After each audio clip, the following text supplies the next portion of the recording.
l'enregistrement à la fois en local, toujours pour une question de sauvegarde, et aussi le mettre directement sur YouTube. Alors, qu'est-ce qui se passe? Ça marche, ça ne marche pas? Si, ça marche. Alors, hop, je clique là-dessus. Qu'est-ce qu'il me dit? Donc, hébreu avancé, 21.01. Tac. On va voir si ça marche. C'est le premier cours du semestre, donc il y a toujours un petit peu de. Ok, bah écoutez, je pense que ça y est, on est parti, ça commence. Bonjour à tous. Je suis heureux de vous retrouver ce semestre pour un cours d'hébreu avancé. Alors, on va s'intéresser donc à la finesse de la dialectologie hébraïque. Vous avez tous appris l'hébreu massorétique, mais on va remettre l'hébreu dans un contexte un petit peu plus large et également rentrer au contraire un petit peu dans les détails. Je vais partager mon écran avec vous. Très bien, voilà.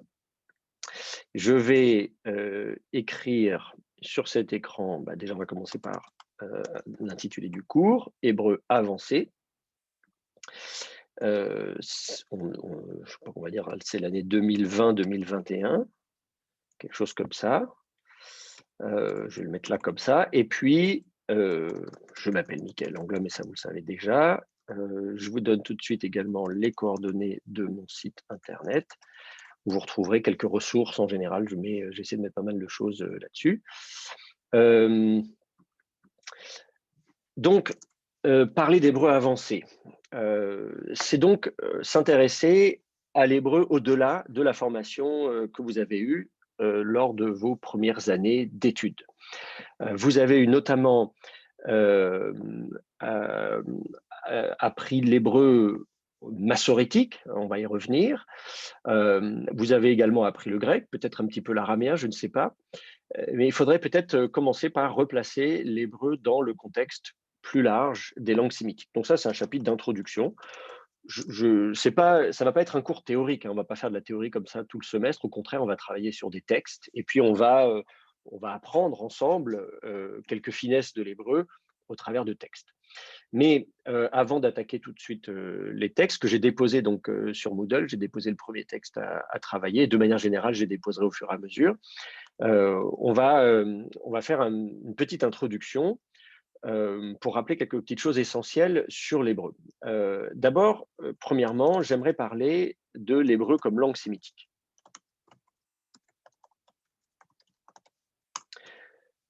L'hébreu fait partie de cette famille linguistique qu'on appelle les langues sémitiques. Alors, il y a des familles de langues sur la planète. Le français, par exemple, fait partie de la famille des langues indo-européennes. C'est-à-dire qu'on a repéré qu'il y avait des proximités, des affinités entre le français et d'autres langues. Il n'y a pas besoin d'aller regarder très très loin. Vous allez en Italie, par exemple, vous verrez, il y a beaucoup de mots entre l'italien et le français qui se ressemblent, du vocabulaire, etc. Pareil en Espagne, pareil, voilà. Donc il y a des langues qui sont très très proches du français, d'autres langues qui le sont un peu moins. Et le latin, on s'y retrouve encore un petit peu, mais on observe déjà des différences. On voit des ponts d'ailleurs avec l'allemand. Vous voyez, par exemple, l'allemand a des désinences casuelles, nominatifs, accusatifs, datifs, génitifs, etc., qui existaient déjà en latin. Et puis ensuite, on dit, tiens, mais au fait, le grec aussi, on observe des affinités, des racines qui sont communes, donc des mots, etc., etc. Et on peut aller très, très loin comme ça, jusqu'en Inde, le sanskrit. On se dit, ah, mais en fait, le sanskrit fait aussi partie de cette même famille de langues. Donc, c'est une très, très grande famille de langues. Eh bien, de la même manière, on a observé des proximités linguistiques entre l'hébreu et d'autres langues, notamment l'arabe, l'araméen, donc qui sont des langues assez bien documentées, et puis ensuite d'autres langues un peu moins connues, mais qui font aussi partie de la même famille. On appelle cette famille la famille des langues sémitiques. Alors pourquoi parler des langues sémitiques? Eh bien, cette expression, elle nous vient tout droit de la Bible. Vous connaissez l'histoire de la Genèse, je vais mettre la Bible à l'écran. Dans la Genèse, au chapitre 5, on nous parle de Noé. Donc, on a 10 générations d'Adam à Noé, et Noé lui-même a 3 fils, Sem, Cam et Japheth. Et donc, il y a cet épisode du déluge, la planète est recouverte par l'eau, et ensuite, eh bien, il faut repeupler la planète. Et donc, ce sont les 3 fils de Noé qui vont repeupler la planète. Et la région qui correspond à cette famille de langues, l'hébreu, l'arabe, l'éthiopien, etc., eh bien, cette famille de langues correspond à la région qui est peuplée par Sem. Et donc, c'est pour ça que les linguistes ont parlé des langues sémitiques. Alors, vous allez me dire, on vient comme ça entremêler une approche euh, scientifique. Voilà, on observe des isoglosses, c'est-à-dire des points communs entre les langues, et de l'autre, on vient chercher un texte, un récit étiologique de la Bible qui nous raconte voilà, le déluge, le repeuplement de la planète, et qui échappe à l'histoire, qui, bien sûr, qui est un récit qui échappe à l'histoire et dont l'historicité n'est pas démontrée et est probablement, enfin, est peu probable. Et donc, du coup, on se dit, c'est peut-être malheureux d'avoir utilisé cette expression de langue sémitique. C'est possible. Mais bon, voilà, le mal est fait, j'allais dire. On en est là aujourd'hui et donc il faut parler des langues sémitiques. Alors je prends ces précautions parce que malheureusement, l'adjectif sémitique a été utilisé évidemment dans un cadre idéologique pour opposer des races, une race sémitique. Donc c'est là qu'est né l'antisémitisme, etc., etc. Donc évidemment, aujourd'hui, le terme est piégé et peut être utilisé à mauvais escient. Ça n'est pas le cas dans mon cours, évidemment. Je ne suis pas du tout de ce bord-là, bien au contraire. Mais simplement, voilà, je prends acte du fait que c'est la nomenclature qui est utilisée aujourd'hui. On parle des langues sémitiques. Alors, quelles sont-elles? Et comment est-ce qu'on fait pour repérer ces affinités? Eh bien, il y a donc parmi les caractéristiques communes, comme je disais, il y a bien évidemment la proximité géographique, tout d'abord. Hein, on se situe dans le cadre du Proche-Orient ancien, du croissant fertile, c'est-à-dire la Mésopotamie, la côte méditerranéenne orientale, le Levant, l'Arabie. Et puis, on vient aller lorgner en face de l'Arabie du côté de l'Éthiopie. Et donc, on repère d'une part qu'on est dans le même coin de la planète. Mais ça ne suffit pas, évidemment. Dans cette région-là, il y a aussi des langues qui n'ont rien à voir. Par exemple, le sumérien est une langue ancienne, parlée en Mésopotamie, mais qui, pour ce qu'on en sait, n'a rien à voir avec cette famille de langues. Euh, alors, il faut aller un peu plus loin que ça. Évidemment, il faut observer des particularités linguistiques communes. On va avoir un fonctionnement de vocabulaire, de racines qui sont communes et qui sont par ailleurs en général des racines trilitaires. Donc c'est aussi une particularité des langues sémitiques, c'est qu'en général, les racines sont trilitaires. Euh, euh, et donc ces racines trilitaires, bon, comme dans beaucoup de langues, vont être déclinées sous forme de verbes, de substantifs, d'adjectifs. On va avoir aussi la tendance à apposer des préfixes et des suffixes pronominaux. Donc ça, c'est des caractéristiques assez communes de l'ensemble des langues sémitiques. Mais surtout, évidemment, c'est le vocabulaire commun. C'est-à-dire, mais finalement, je vais avoir le même terme qu'on va retrouver d'une manière ou d'une autre dans les langues sémitiques. Je vous prends un exemple. La racine PT et, alors, il faut que je mette mon petit ret, PT et H pointé, qui veut dire ouvrir. Donc cette racine est une racine sémitique, c'est-à-dire qu'on va retrouver dans pratiquement toutes les langues sémitiques. Je vous donne quelques exemples de langues. En acadien, ça va s'écrire pétou. Ouais. Je n'ai pas besoin de mettre un accent sur le i. Avec un M à la fin, ça c'est des déclinaisons au sein de l'acadien entre différents dialectes. Alors, le H est tombé parce qu'en acadien, le ha, donc ce correspond au chet en hébreu, s'affaiblit, du coup se prononce pas beaucoup et même tombé dans la graphie. Si vous regardez du côté de l'ougaritique, qui est une autre langue de la même famille, eh bien vous allez trouver l'orthographe P, T et chet. L'ougaritique, c'est une langue qui s'écrit à l'aide de clous, c'est une écriture cunéiforme, mais une écriture cunéiforme alphabétique. On a un alphabet un petit peu plus riche que l'alphabet hébreu. Ougarit, c'est sur la côte syrienne, en face de Chypre, hein, du côté de Latakié. Donc, on est à quelques centaines de kilomètres au nord d'Israël. Ensuite, l'hébreu, justement, si je parle l'hébreu biblique, ou l'hébreu tout court, eh bien, on va avoir la racine patar. Alors, le A, si je veux noter le kametz de cette façon-là, patar. Donc vous connaissez bien, hein, je peux l'écrire du coup en hébreu puisque vous savez écrire l'hébreu. Donc, patar. Donc, c'est le verbe ouvrir que vous trouvez donc en hébreu. Qu'est-ce que j'ai d'autre en araméen? En araméen, il va s'écrire aussi PT, donc les mêmes, alors, la même manière. Donc, quand vous... Alors, attendez, il faut que je remette mon bon clavier. Donc, vous allez encore avoir donc la même orthographe, ça ne varie pas beaucoup. En syriaque, qui est un dialecte araméen tardif, parlé dans les premiers siècles de notre ère, qui est une langue qui est devenue une langue importante dans le christianisme, puisque c'est la langue liturgique d'un certain nombre d'églises d'Orient, encore aujourd'hui d'ailleurs, eh bien, ça va s'écrire ptar. Alors, avec un petit E.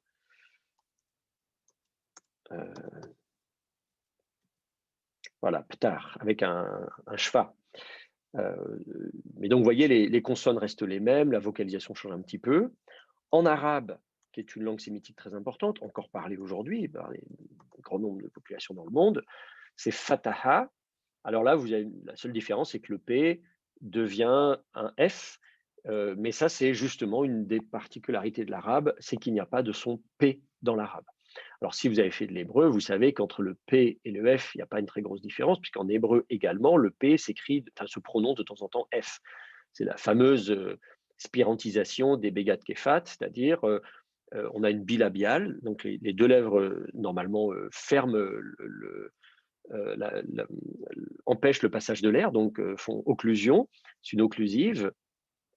Et donc, en hébreu massorétique, quand le P, la bilabiale, est précédée par une voyelle, on a la bouche ouverte, on laisse passer l'air, eh bien, on ne va pas fermer complètement. Et donc, c'est pour ça que le P, précédé d'une voyelle, va se prononcer feu. C'est le cas également, donc, les bégat kefat, c'est 6 consonnes, bet, gimel, dalet, P, tav, bégat kefat, P, kaf, P et tav. Voilà.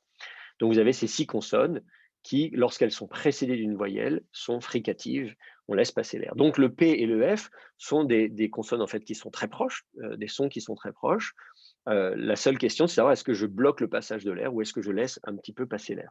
Ici, on voit donc qu'en arabe, on laisse systématiquement passer l'air. Alors, soit dit en passant, ça pose des problèmes pour les locuteurs modernes de l'arabe lorsqu'ils doivent prononcer des mots qui contiennent un P. Et assez souvent, notamment des mots étrangers, je veux dire, c'est dans la langue arabe, il n'y a pas de son P, mais ça leur arrive évidemment de prononcer des mots étrangers. Par exemple, vous allez en Égypte, la monnaie, c'est la livre égyptienne, donc en anglais, pound, ça date de l'époque britannique. Et donc, ce mot pound commence par un P qu'on ne sait pas dire en arabe. Alors, on pourrait dire peut-être ils vont dire found. En fait, ce n'est pas ce qu'ils font. Ils vont chercher une voyelle occlusive qui soit assez proche du P et qui fait partie de leur répertoire de consonnes, et ils vont aller chercher le B, puisqu'entre le P et le B, la seule différence, c'est l'utilisation non des cordes vocales. Est-ce que je fais vibrer mes cordes vocales? Le P est une consonne sourde, c'est-à-dire que je ne fais pas vibrer les cordes vocales. Le B est une sonore, c'est-à-dire que je fais vibrer mes cordes vocales. Et donc, ils disent bound. Avec un B. Et vous aurez l'occasion, si vous voyagez dans des pays arabes, ne soyez pas surpris si des mots, votre prénom, je ne sais pas quoi, ou des mots étrangers qui sont censés contenir un P sont prononcés avec un B. Donc c'est parce qu'effectivement en arabe, il n'y a pas de son P. Mais sinon, il s'agit bien du même terme, fataha, avec les deux voyelles A qu'on retrouve aussi en hébreu, et il y a un A à la fin, qui est le A de la conjugaison troisième masculin singulier en arabe. Donc, vous voyez, on joue un petit peu sur les voyelles, mais la racine est bien la même. En sud-arabique ancien, je précise, on a le même terme qui est attesté, écrit FT et H. Voilà. Donc, le sud-arabique ancien est une langue dont on ne connaît pas la prononciation parce qu'il n'y a pas de voyelle, c'est une écriture consonantique, mais on voit bien qu'au niveau des consonnes, c'est la même chose. Et alors, en éthiopien,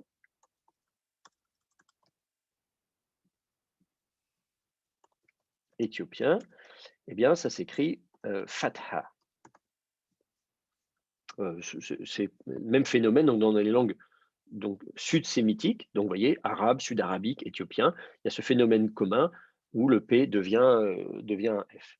Donc, ce petit tour d'horizon des langues sémitiques, je suis parti de l'akkadien qui est en Mésopotamie, on passe à l'ougaritique qui est la côte méditerranéenne orientale. Et d'ailleurs, je pourrais vous le montrer à l'écran, je vous fais des gestes dans l'air, mais je vais vous montrer un petit peu ce tour d'horizon sur une carte. Je vais vous mettre ça à l'écran. Alors, attendez 2 secondes. Hop, je vais faire glisser ça ici. Donc, c'est donc ici donc le domaine des langues sémitiques anciennes. Donc, comme je vous disais, les langues sémitiques partent grosso modo de ce qui correspond à l'Irak actuel, couvrent la zone donc de la Mésopotamie. On a parlé de l'akkadien qui se situe ici. Est-ce que quand je bouge mon curseur de souris, vous le voyez ou pas? Oui, ok, très bien. Donc, l'akkadien va être parlé à peu près principalement ici, même si on a des textes akkadiens ailleurs, hein, on a des textes akkadiens jusqu'en Égypte. Le pharaon Akhénaton, par exemple, on a à El Amarna, on a retrouvé des centaines de tablettes cunéiformes en akkadien. C'est sa correspondance internationale, correspondance diplomatique, et l'akkadien était la langue internationale à l'époque. Donc, on a des textes akkadiens au-delà de la Mésopotamie. Mais disons, c'est la langue parlée par les Mésopotamiens. Donc ensuite, on arrive à donc j'ai parlé d'akkadien, j'ai parlé d'ougaritique, comme je vous disais, qui est en face de Chypre, là, au nord de la Syrie.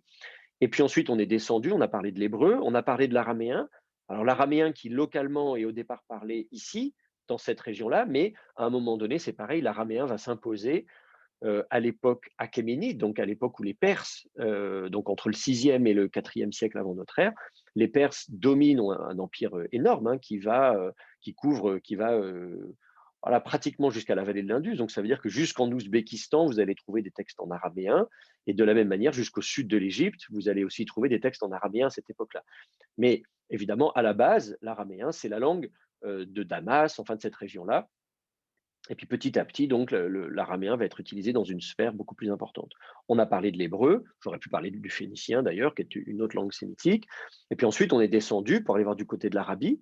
Donc l'Arabie, c'est cette immense péninsule qui remonte, le désert arabe remonte assez haut, hein, donc on n'arrive pas très très loin là jusqu'en Jordanie, tout ça. Et puis ensuite, donc le sud de l'Arabie, vous voyez, jusqu'au Yémen, on a du sud arabique. Et puis en face, sur la corne de l'Afrique, en Éthiopie, où on parle aussi une langue sémitique, qui dérive du sud arabique. Donc vous voyez, ce petit tour d'horizon des langues sémitiques montre que ces gens-là parlent finalement des langues apparentées. Et donc ce groupe de langues, sur la base de ces observations linguistiques, de dire, regardez, finalement, eh bien, ces gens-là parlent des langues sœurs, cousines. On a fait un arbre généalogique, d'une certaine manière, de ces langues. Alors, je vais vous montrer à quoi ça ressemble. On part de ce qu'on appelle le proto-sémitique.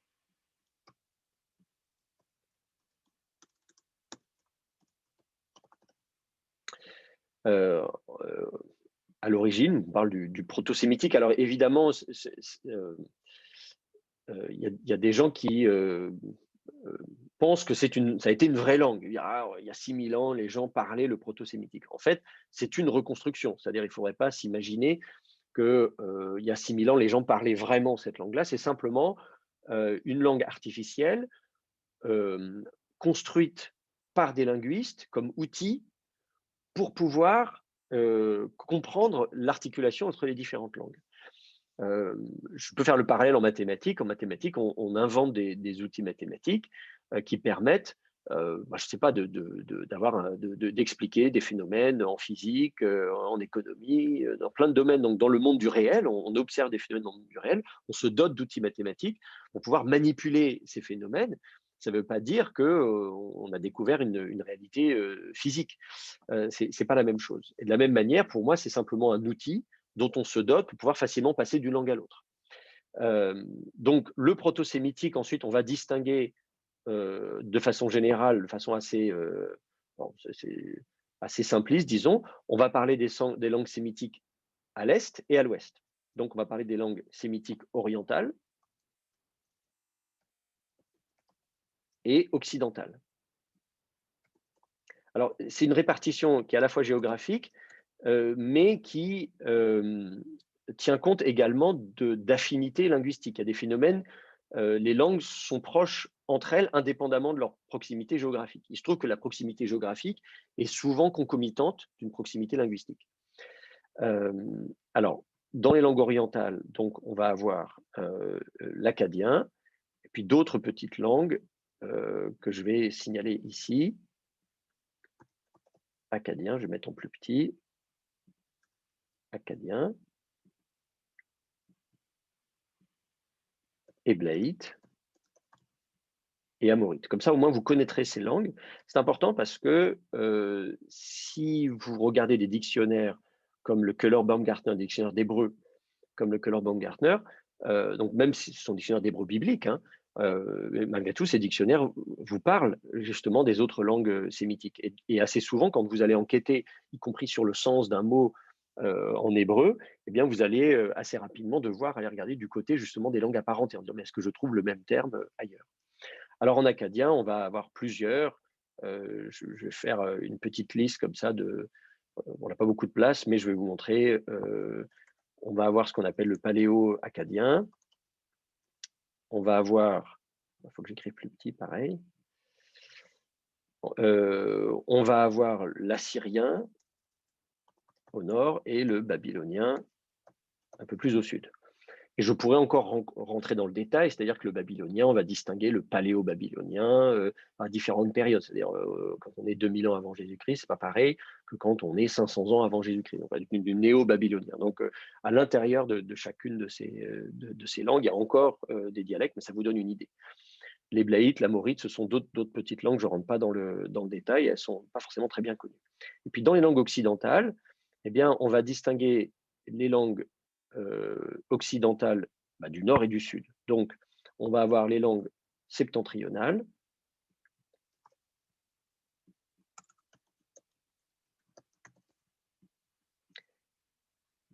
avec un S. Je vais écrire un peu plus gros pour montrer que c'est un titre. Et les langues méridionales, c'est-à-dire au sud.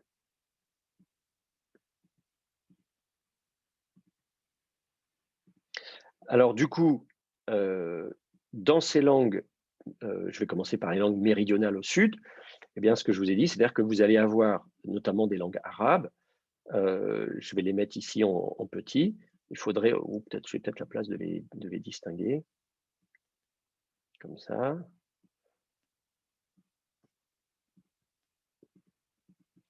Vous allez avoir le nord arabique. Donc,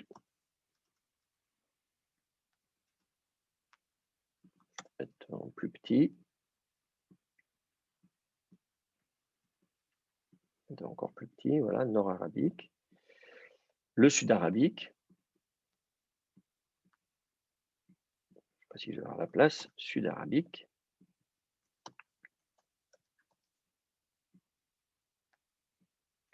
Que je vais placer ici. Un plus petit encore. Et je vais mettre l'éthiopien. Alors c'est pareil, je simplifie. Hein. Si des spécialistes de langue sémitique me lisent, ils vont dire ah, il va trop vite, c'est plus compliqué que ça, etc. Je suis bien conscient de ça. Concrètement, l'éthiopien dérive partiellement du sud arabique, de certains dialectes sud-arabiques. D'ailleurs, le sud-arabique lui-même se décompose. Je pourrais vous parler du sabéen, etc. Enfin bref, de différents dialectes sud-arabiques. Je simplifie. Et l'éthiopien, pareil. Ensuite, entre le guèze, qui est l'éthiopien ancien, il y a aussi des langues plus récentes dans le Tigré, par exemple, l'amharique, qui est par exemple le dialecte éthiopien principal aujourd'hui en Éthiopie. Donc, c'est aussi, voilà, en Éthiopie, les gens parlent, la langue majoritaire de l'Éthiopie à l'heure actuelle, c'est l'amharique, qui est un dialecte éthiopien moderne, alors que, par exemple, il y a des dialectes éthiopiens anciens. Donc, je pourrais mettre, effectivement, je pourrais préciser donc guèze, amharique, etc. On ne va pas rentrer dans les détails à ce stade. J'écris guèze comme ça, qui est la version française. Normalement, c'est écrit gueuse. Mais là, c'est pareil, je ne vais pas rentrer dans le détail. De la même manière, le rapport entre nord-arabique et sud-arabique est compliqué, c'est remis en question, il y a des débats à l'heure actuelle, les liens entre ces langues, etc. Bref, je ne rentre pas dans les détails à ce stade. Dans les langues septentrionales, donc les langues qui sont plutôt au nord, nord-ouest, hein, du coup, c'est les langues nord-ouest sémitiques. On va avoir, alors qu'est-ce que je vais vous mettre comme langue? Je vais mettre ici, je vais vous en mettre 3. Je ne sais pas si je vais avoir la place. Je vais vous mettre l'ougaritique, je vous en ai parlé tout à l'heure.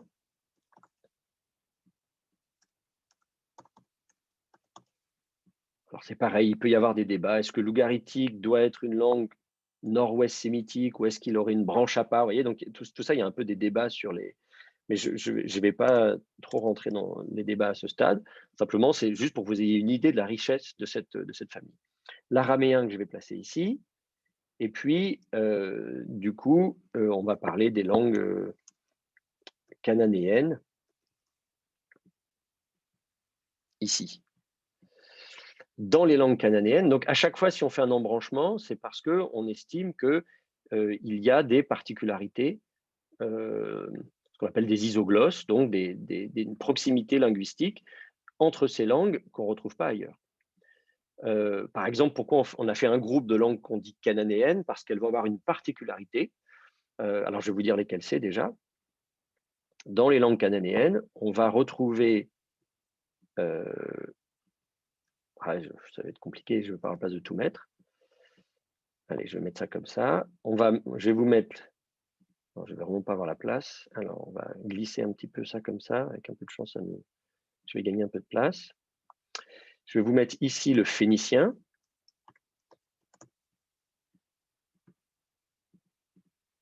Alors, le phénicien, il est parlé. Je vais vous montrer où c'était. Ah mince, mon logiciel a planté.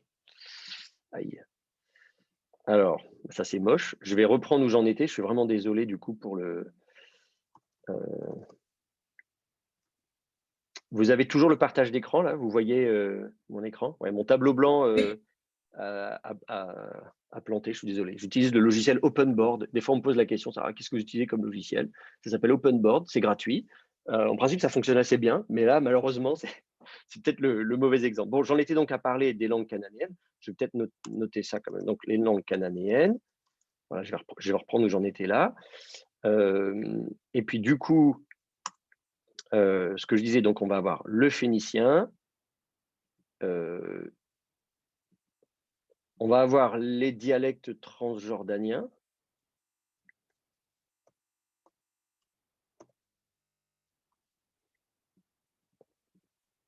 Ou les langues, hein, je ne sais pas s'il faut parler de langue ou de dialecte, langue transjordanienne.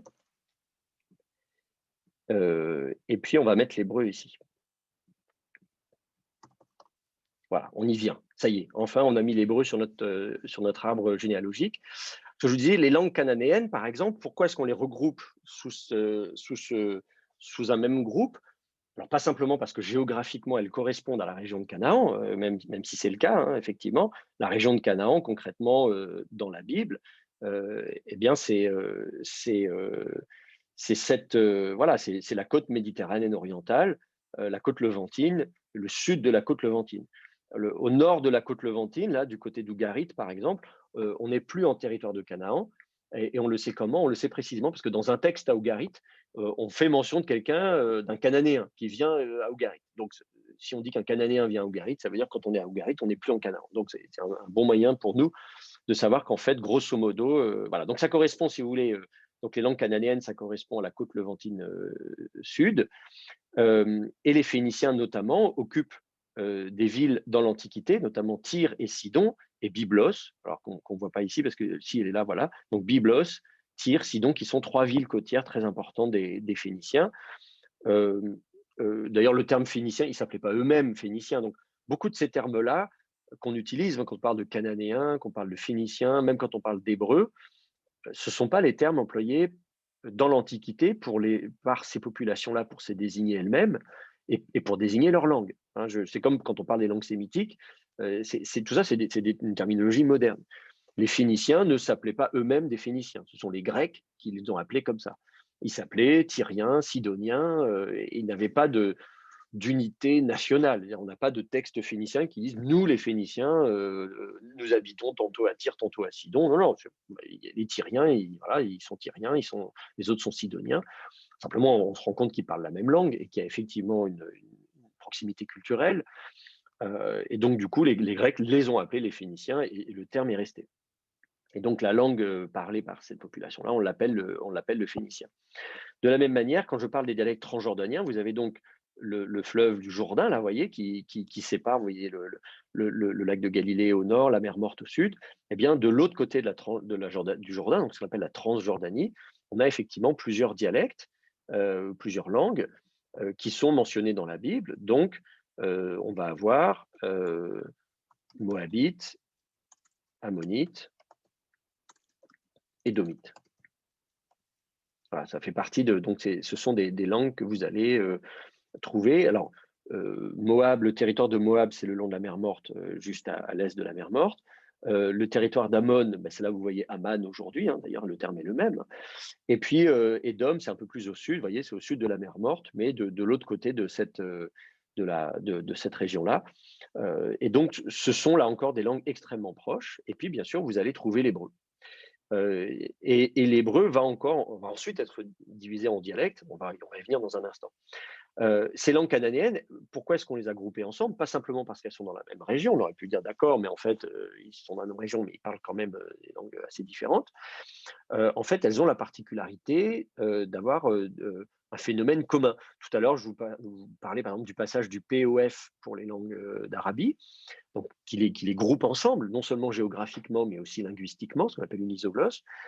Là, dans le cas des langues cananéennes, il y a quelques phénomènes. Par exemple, ce qu'on appelle le déplacement cananéen.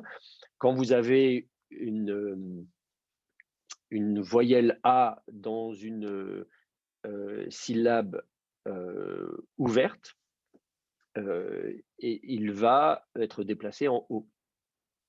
Vous allez avoir un phénomène, un A long primitif va devenir un O, mais pas qu'en syllabe ouverte. D'ailleurs, je suis en train de réfléchir, mais il faudrait vérifier. Le A long primitif devient O. C'est-à-dire que là où vous allez avoir un A long, je ne sais pas, en arabe par exemple, eh bien ça va devenir un O dans les langues cananéennes. Je peux prendre l'exemple d'un mot que tout le monde connaît, salam en arabe. Donc je vais illustrer donc, le déplacement cananéen. Je vous donne un exemple. Si vous imaginez un proto-sémitique, alors je mets étoile devant, l'astérisque indique que c'est une forme reconstruite. C'est souvent quand on va montrer un ancêtre ou soit le proto-sémitique, quelque chose comme ça. Mais donc, si vous imaginez une forme shalam en proto-sémitique, alors ça va donner d'une part en arabe salam, le che devient S en arabe, mais ça va donner aussi en hébreu shalom. Et même c'est un en, shalom. Et donc ce O-là, que vous voyez ici, là, correspond au A long primitif. Donc le A long primitif devient systématiquement un O en hébreu et dans les langues cananéennes. Donc le A long primitif devient un O. Donc, vous voyez ça, cette particularité, ce déplacement de voyelles, de timbres, vous allez l'observer en hébreu, mais de manière générale, en fait, également en phénicien, dans les langues transjordaniennes.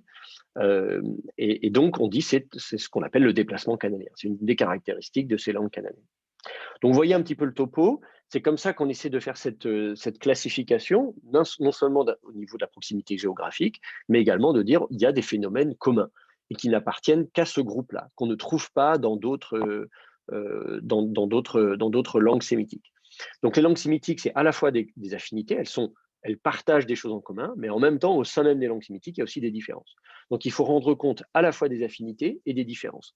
C'est ça qui fait qu'on fait donc cette classification sur laquelle on travaille. Vous allez trouver des tableaux différents, plus ou moins sophistiqués. Il y a des articles régulièrement qui paraissent. Comme on travaille sur des langues mortes, bah forcément, on a une documentation qui est très limitée. Assez souvent, on ne sait même pas comment elles se prononcer. Donc, voilà, on va faire des nouvelles découvertes qui vont amener à réviser les théories. Mais là, ça vous donne un petit peu une idée donc, qui vous permet de replacer l'hébreu en disant c'est une langue cananéenne et plus généralement une langue nord-ouest sémitique et plus généralement encore une langue sémitique. Voilà un petit peu comment on peut replacer l'hébreu dans sa famille linguistique. Est-ce que ça va pour vous? Est-ce que vous avez des questions à ce stade?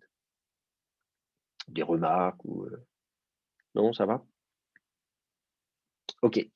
Bon, partant de là, ça peut vous aider aussi, si vous voulez apprendre d'autres langues sémitiques, à vous repérer d'emblée, à savoir à quoi vous attendre. C'est-à-dire que si vous étudiez, moi, je ne sais pas, le phénicien, par exemple, eh bien, vous ne verrez presque pas de différence avec l'hébreu ou le moabite, par exemple. On pourra peut-être même regarder la stèle de Mécha, si vous voulez, donc une inscription moabite très connue. Heu, Quand on a appris l'hébreu, on dit: «Ah oui, effectivement, il y a des petites différences, mais ça bon, ça mange pas de pain, c'est vraiment pas énorme».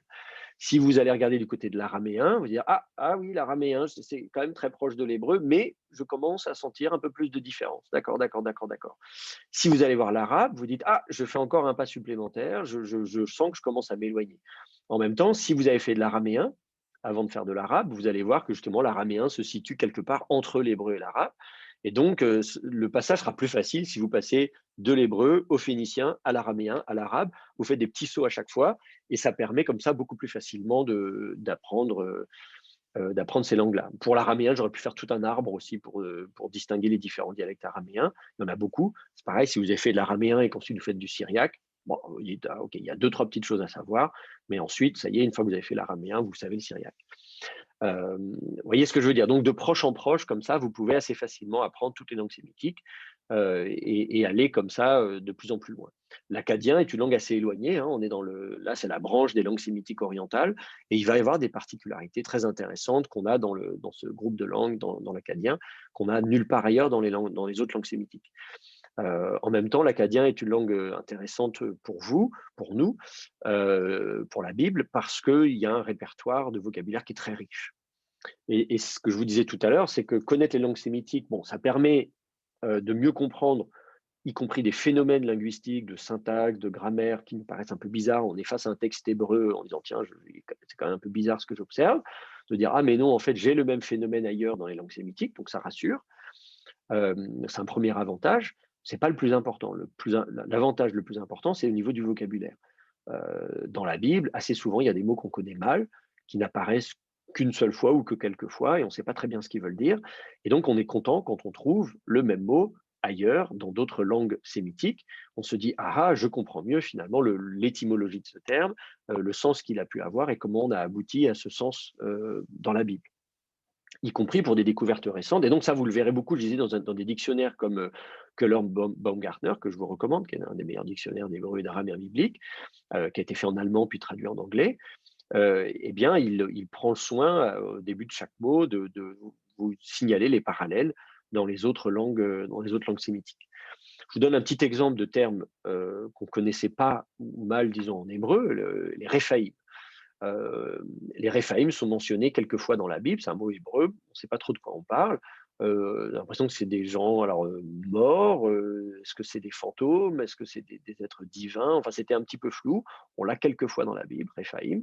La racine, on la comprend, Rapha, c'est le verbe guérir, donc on s'est dit d'accord, mais est-ce que c'est des gens des guérisseurs ou comme ça? On ne savait pas trop quoi penser. Et puis quand on a découvert le site d'Ougarit, et donc la langue ougaritique, c'était il y a un siècle, pas tout à fait, il y a presque un siècle, eh bien, on a trouvé parmi les textes ougaritiques le même terme, les Réphaïm. Alors, la réponse Rapa Uma en ougaritique, donc la vocalisation est un petit peu différente, mais grosso modo, c'est la même racine. Et on se rend compte qu'en fait, dans ces textes-là, eh bien, en fait, ce sont des rois morts divinisés. Et donc maintenant, on sait mieux ce que c'est que les Réphaïm et on comprend mieux les passages de la Bible qui emploient ce terme. Donc, grâce à la découverte du site d'Ougarit, des tablettes ougaritiques et de ce vocabulaire qu'on trouve à Ougarit, eh bien, on a pu comme ça mieux documenter certains mots hébreux. Donc voilà tout l'intérêt pour vous, même si votre intérêt premier c'est l'hébreu biblique, eh bien d'aller regarder du côté des langues sémitiques. Euh, Une Très bien. question, Oui, moi. oui. Je voulais juste savoir, peut-être que c'est un peu naïf, mais est-ce que, par exemple, les Hébreux, quand s'ils discutaient avec des Moabites ou des Édomites, est-ce qu'entre eux, ils se comprenaient au vu de la proximité des langues ou ma question est un peu Non, non, anachronique? c'est une très très bonne question. Alors, à l'écrit, sans problème. Je pense qu'effectivement, je pense à la stèle de Mécha, je vais vous la montrer à l'écran. Donc, alors déjà, je vais vous montrer où elle a été trouvée. Elle a été trouvée à Diban. Je vais vous montrer où c'est en Jordanie. Voilà, c'est là. Enfin bon, ça ne vous dit pas grand-chose. Là, on dit qu'il y a un supermarché, mais ce n'est pas exactement ce qui nous intéresse. Je vais zoomer un petit peu en arrière. Voilà, vous voyez, c'est vraiment à l'est de la mer Morte, en plein territoire moabite. Alors, elle n'a pas été découverte lors de fouilles archéologiques régulières. Hein. Elle était chez des Bédouins, comme toujours à cette époque-là. Donc, stèle de Mécha. Elle est au Louvre. Alors, le Louvre est fermé en ce moment, mais dès que vous aurez l'occasion d'y aller, n'hésitez pas à aller faire un petit tour. Voilà à quoi elle ressemble. Elle fait moins d'1 mètre de hauteur. Elle n'est pas immense. Et donc, l'écriture elle-même est très proche de l'alphabet hébreu utilisé à l'époque. Alors, ça ne ressemble pas trop à l'alphabet hébreu que vous avez appris dans votre première année d'hébreu, parce que ce que vous avez appris, c'est un alphabet tardif. Mais disons que, grosso modo, là, elle date du 9e siècle avant notre ère. Un Israélite au 9e siècle avant notre ère qui voit cette stèle reconnaît l'alphabet, c'est le même que le sien, reconnaît les mots. Il y a quelques petites différences. Par exemple, là, vous avez Esh, qui est le relateur, alors qu'en hébreu, vous auriez Asher. Vous avez Aleph Shin ici, mais vous voyez, donc, à part des petites différences entre Esh, Asher, mais en hébreu, il y a She aussi. Donc, personnellement, je pense qu'un Israélite n'aurait pas eu beaucoup de mal à comprendre la stèle de Mécha. Il y a des petites différences, des fois, il y a un Noun au lieu d'un Mem. Enfin, voilà. Bon, mais franchement, c'est des petites choses. Vraiment, c'est des dialectes. Après, à l'oral, c'est différent. C'est-à-dire, vous pouvez avoir des accents, même des gens qui parlent. Moi, je ne sais pas si on prend l'exemple du français, entre les gens qui parlent français en France et au Québec, par exemple, il peut y avoir des différences très très fortes. Les Québécois sont gentils, font souvent des efforts pour se faire comprendre quand je parle avec eux. Mais ça m'arrive de regarder des petites vidéos sur Internet de Québécois qui parlent entre eux très vite. Je ne comprends rien. Bon, alors pourtant, ils parlent français, vous voyez. Donc, la réalité de la prononciation à l'oral est assez difficile à évaluer. Donc, c'est difficile pour moi de dire est-ce que vraiment ils se comprenaient. Je pense qu'ils étaient capables à l'écrit de se comprendre. Je pense qu'à l'oral aussi, ils pouvaient faire des efforts, tout comme nous aujourd'hui, on peut faire des efforts pour essayer de se faire comprendre de gens qui parlent à peu près la même langue avec des petites variantes dialectales. Il y a des fois des mots qui varient, même entre la France, la Belgique, la Suisse, je ne sais pas, est-ce qu'on dit des endives ou des chicons, est-ce qu'on dit la serpillière ou la panos. Vous voyez ce que je veux dire, il y a des variantes dialectales, donc des fois on peut dire attends, c'est quoi ce mot, mais bon voilà, on peut clarifier la chose. Donc au sein des langues cananéennes, je pense que les Phéniciens, les Hébreux, les Moabites, etc., pouvaient se comprendre. Ils parlent, leur langue est suffisamment proche. Avec l'araméen, ça commence déjà à être différent. Là, non, je ne pense pas que quelqu'un qui ne connaissait que l'hébreu et qui rencontre quelqu'un qui parle araméen va tout de suite se comprendre. Il faut faire un petit effort, faire un petit apprentissage linguistique. Mais c'est pas énorme, vous voyez, c'est comme entre le français et l'italien. Bon, voilà, moi, j'ai jamais suivi des cours d'italien. Je suis allé quelques fois en Italie, j'ai entendu un peu des gens, j'ai lu des textes. Voilà, même en Roumanie, je suis allé en Roumanie. Après quelques temps en Roumanie, je commençais un peu à comprendre quelques mots. En me disant, d'accord, c'est pas non plus très, très éloigné. Donc, je pense que quelqu'un qui est un petit peu habitué à faire de la gymnastique, il va assez vite s'y mettre. Mais on commence déjà à s'éloigner. Alors, il y a des épisodes dans la Bible qui nous montre justement d'ailleurs les déplacements ou les capacités des gens à comprendre qui comprenait quelle langue. Il y a un épisode dans la Bible. Alors attends, je vais essayer de vous retrouver le passage.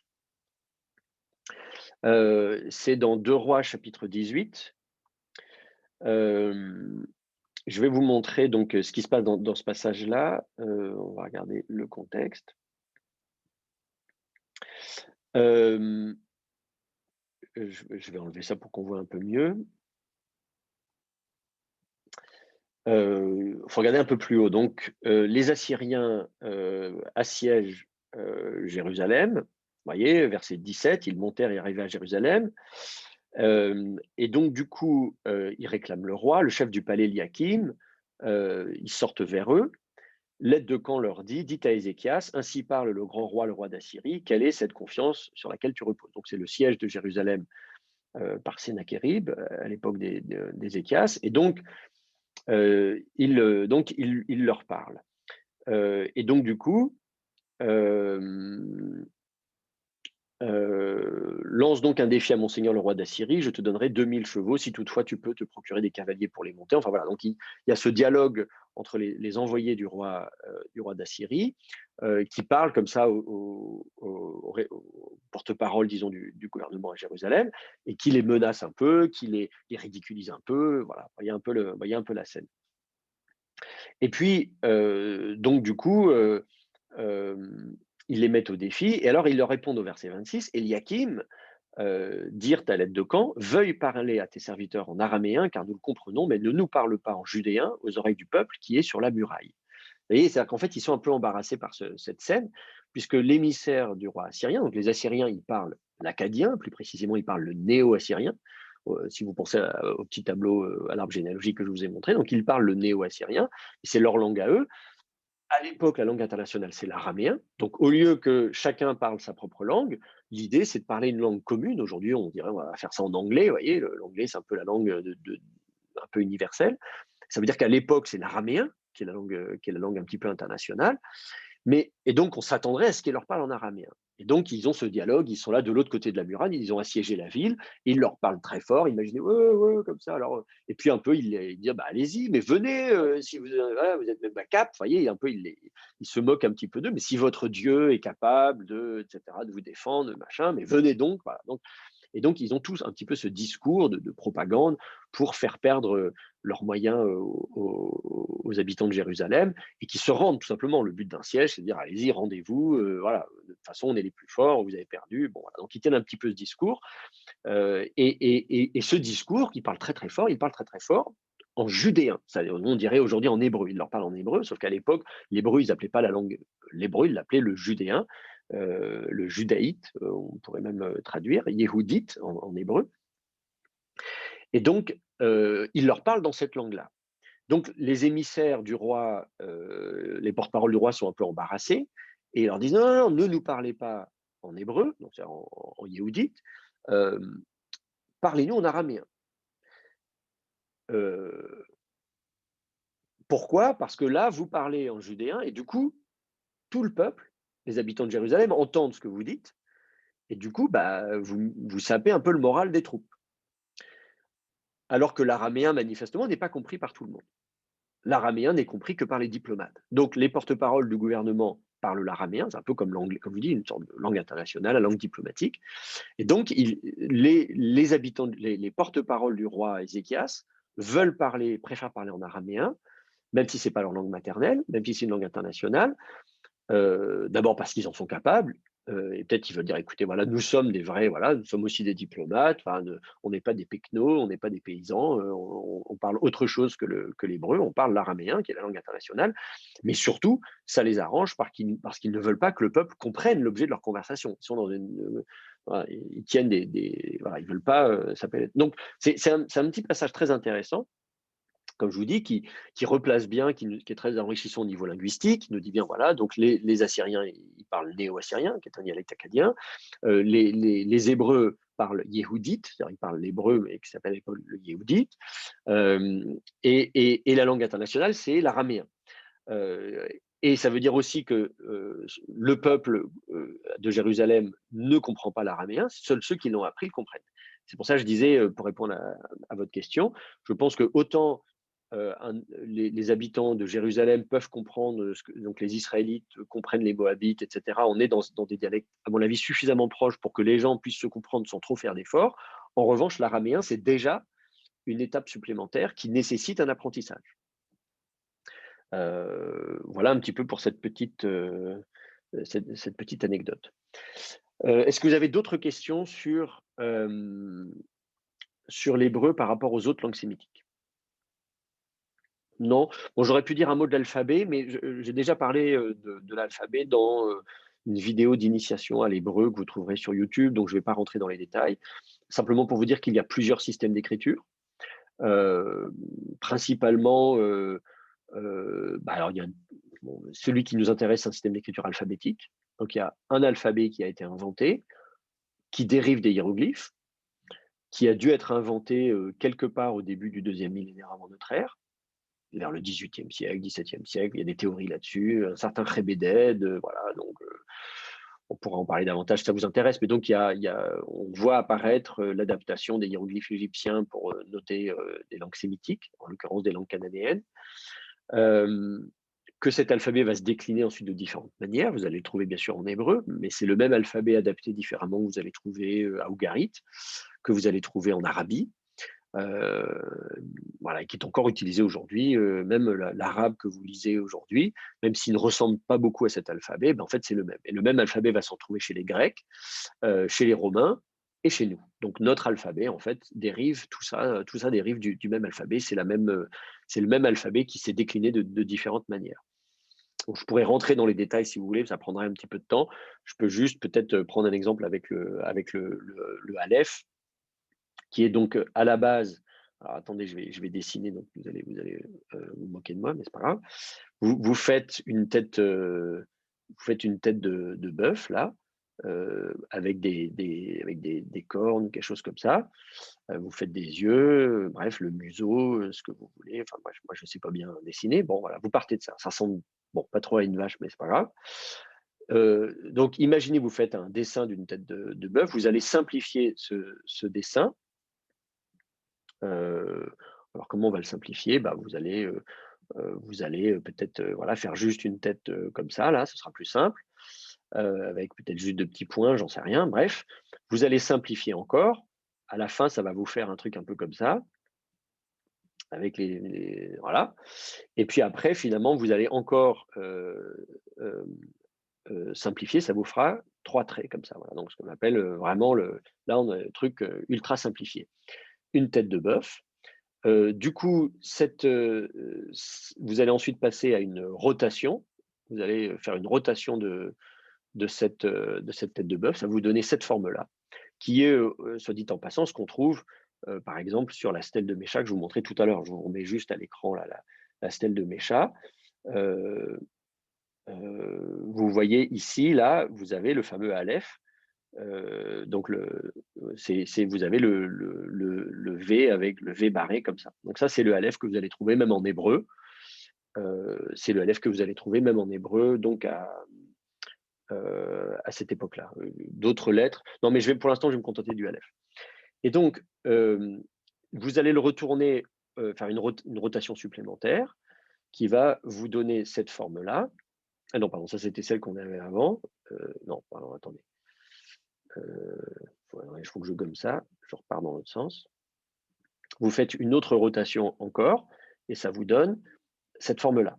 Et cette forme-là, ça vous donne le alpha en grec, qui donne le A latin, qui est notre A encore aujourd'hui. Voilà. Donc, quand vous faites un A aujourd'hui, un A majuscule, en fait, vous faites une tête de bœuf à l'envers. Et la tête de bœuf, du coup, comment ça se prononce en proto-sémitique? Eh bien, le proto-sémitique, c'est Alf. Ou Alp, en fait, concrètement. Donc, alors, quand je dis A, en fait, il faut que je mette un... Attendez, je vais plus précisément vous mettre... Voilà. C'est ce petit coup de glotte. Et du coup, c'est ce qui va donner donc en hébreu Aleph. Il faut que j'écrive. Voilà. Qui vous donne en grec alpha. Donc alpha en hébreu.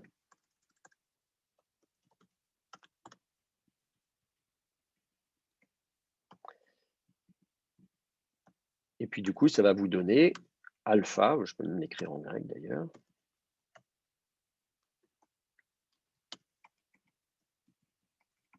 En grec. Donc même le nom des lettres grecques, hein, alpha, c'est pas un mot grec. Alpha, en fait, c'est un mot sémitique. Donc c'est un emprunt d'un mot sémitique en grec.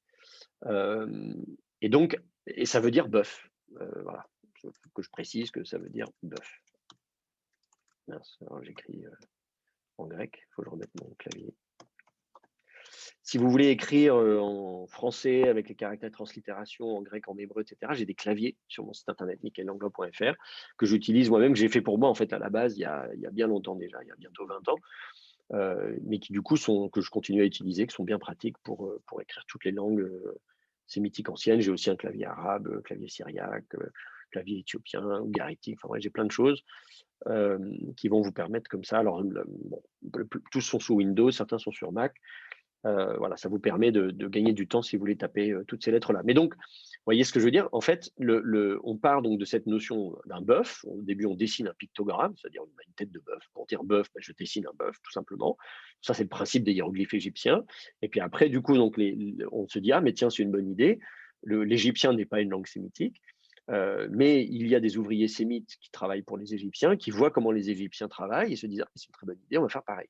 Et donc, du coup, ils vont récupérer comme ça des dessins, et puis ils vont essayer de noter tous les sons de leur langue. Tous les sons, en fait, pas tout à fait, surtout les consonnes. Et donc, on va avoir naître un alphabet qui est d'abord purement consonantique et qui ensuite va se développer en ajoutant des voyelles. Et donc, cet alphabet-là va se décliner de plein de manières différentes et va aboutir, y compris, je vous disais, à l'hébreu et au grec et au français. Alors, pour l'hébreu que vous connaissez, je vous ai montré à l'écran l'hébreu de l'époque. Évidemment, il va évoluer. Je peux vous montrer grosso modo à quoi ça va ressembler. C'est-à-dire qu'en fait, si je reprends, je vais refaire ce dessin-là, là, si vous voulez. En fait, si vous prenez ça et que vous gommez certains traits, que vous voulez aller vite, en fait, ça va vous donner quelque chose comme ça. Hop, voilà. Et là, vous retrouvez votre Aleph que vous connaissez donc en hébreu carré, ce qu'on appelle l'hébreu carré. Là, vous voyez ce fameux. J'essaie de le faire mieux, mais voyez à quoi ça ressemble. Donc en fait, voilà, même si vous vous en rendez pas compte, c'est la même écriture. Et c'est la même écriture que vous allez retrouver, même, je vous dis, même jusqu'en Éthiopie. Hein. Est-ce que j'ai un clavier éthiopien ici? Je suis pas sûr de l'avoir adapté pour le. Attendez que je regarde. Est-ce que j'aurai le clavier? Non, je vais pas avoir le clavier éthiopien, mais c'est pas grave.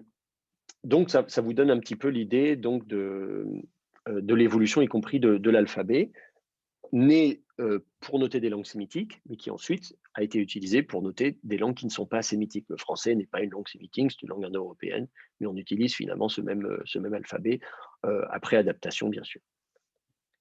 Donc voilà, je ne vais pas vous faire toutes les lettres de l'alphabet, mais il y a cette idée-là. Alors, dans les langues sémitiques, on n'utilise pas que l'alphabet, il y a aussi des langues sémitiques qui utilisent d'autres systèmes d'écriture. Par exemple, l'éthiopien note des syllabes. Alors ça, en fait, ça part d'un alphabet, et puis ensuite, au-delà de l'alphabet, on recrée des syllabes. En acadien, c'est des petits clous qui, je vais vous montrer, par exemple, une inscription acadienne très connue, le Code d'Hammurabi, qui est aussi au Louvre.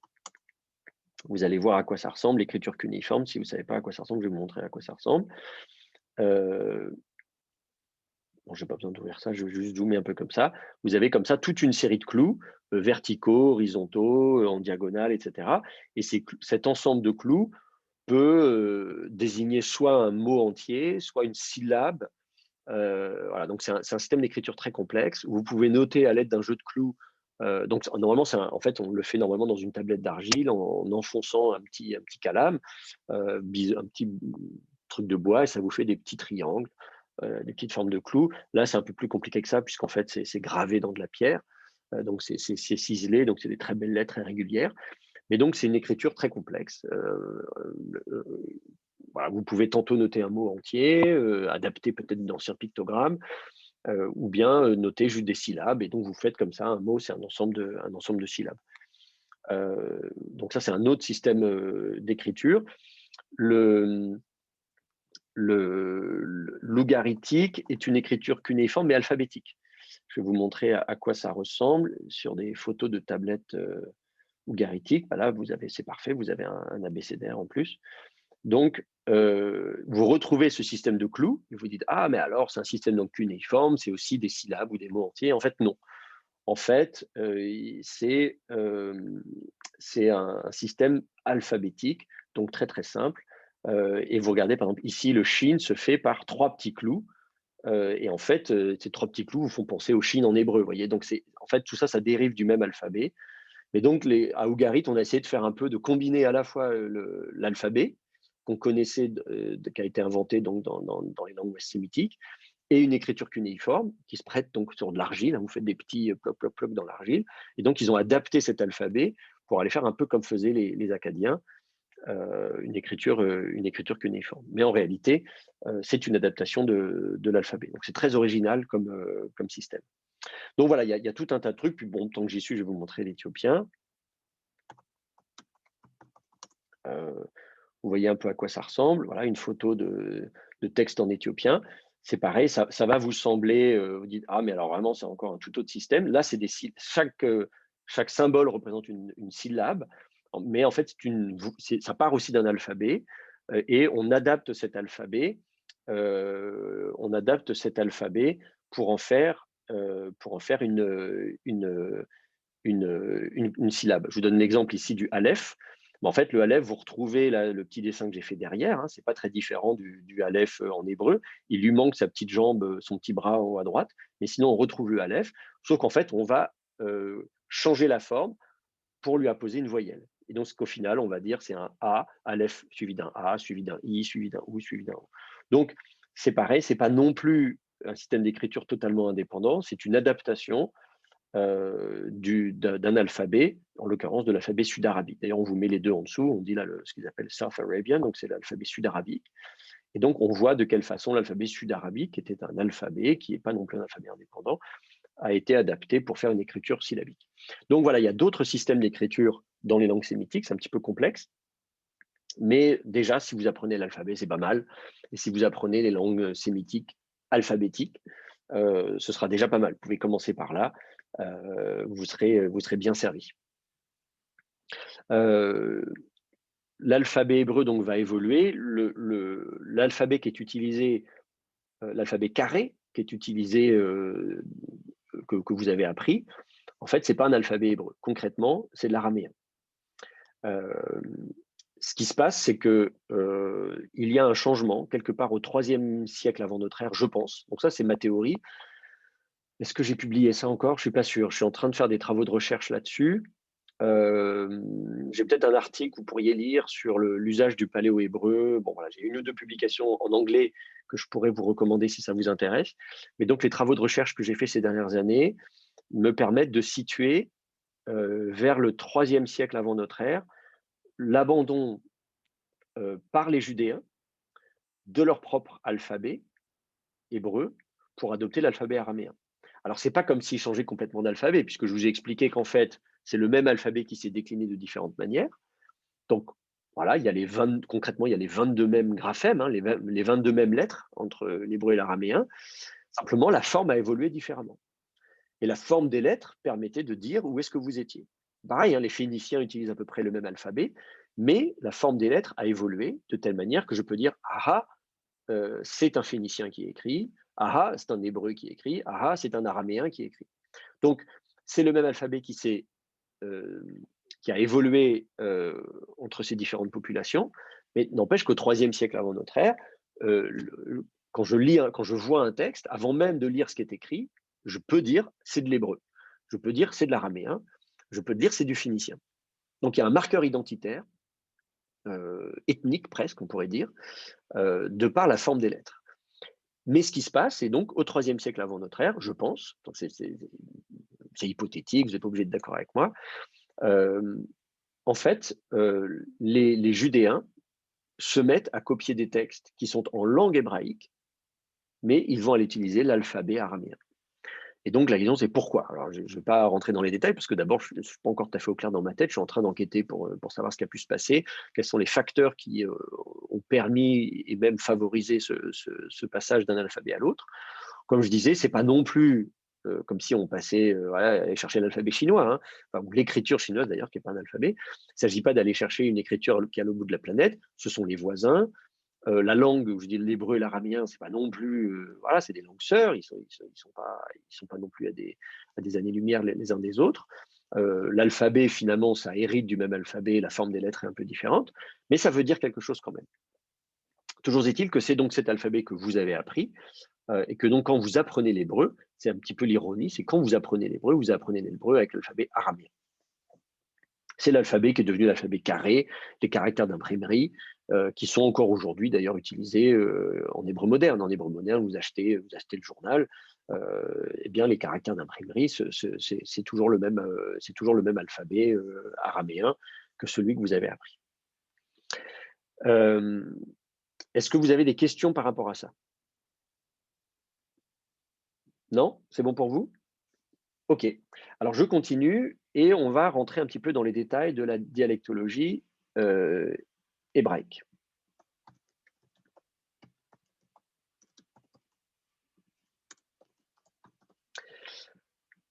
C'est le grand 2 de mon chapitre d'introduction. Alors j'ai commencé à en parler, donc en fait, quand ce que vous avez appris, c'est l'hébreu dit massorétique.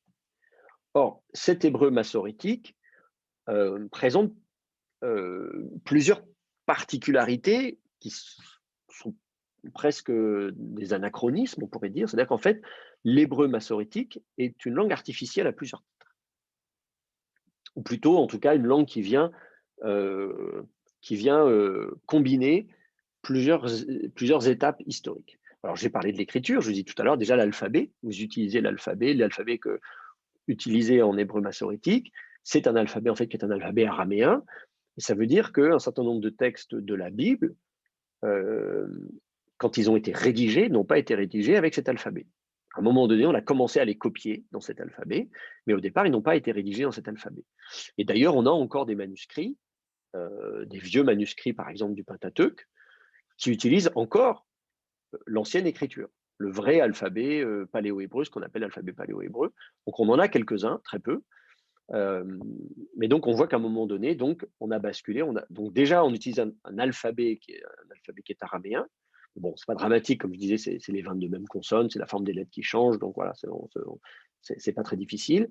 Et puis surtout, effectivement, la Bible a été écrite sur une très longue période de temps. Et ça veut dire que quand vous apprenez l'hébreu massorétique, le système de donc l'alphabet lui-même apparaît plus tard que la rédaction des textes, et même la vocalisation, elle apparaît elle, encore plus tard, voyez, puisque la vocalisation massorétique,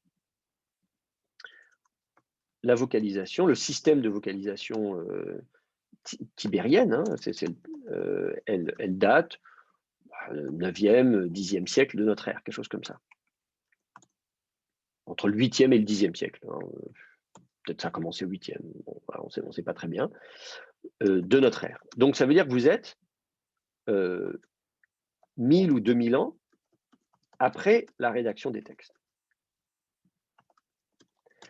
Et donc ça veut dire que quand vous lisez l'hébreu massorétique, comme vous avez appris, en lisant consonne, voyelle, tout ça, avec la vocalisation massorétique, en fait, vous combinez un texte, des consonnes dont le texte a pu être stabilisé au début de notre ère, quelque chose comme ça. Tous les manuscrits du 2e siècle de notre ère, à partir du 2e siècle de notre ère environ, le texte ne bouge plus.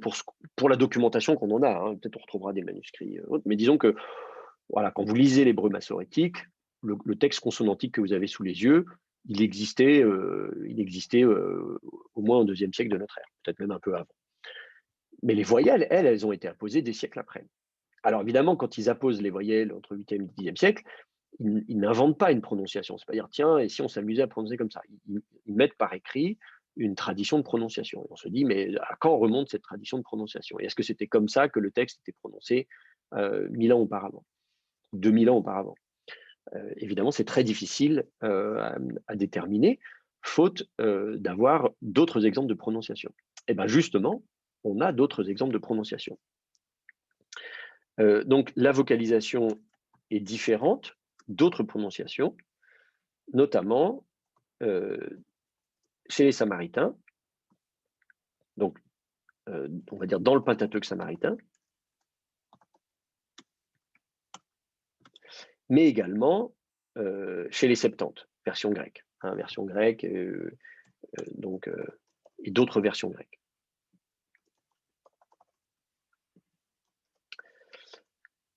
Alors dans le grec, ça se voit très bien, par exemple, avec les noms propres. Je ne sais pas, je vous donne un exemple. Vous connaissez le fils de David, il s'appelle Shlomo. Ça, c'est la vocalisation massorétique. Sauf que en grec, vous allez avoir écrit Salomon.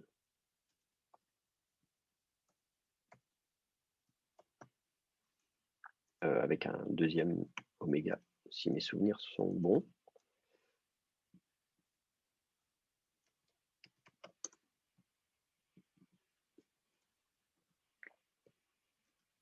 Et donc, du coup, si vous regardez les voyelles, vous dites ah ah. Alors bon, le shin qui devient un S, ça c'est normal parce qu'en grec, il n'y a pas de son che. Donc tous les che deviennent des se. Donc ça, c'est pas dramatique. Mais la, la, la voyelle qui suit, c'est un alpha en grec, Salomon.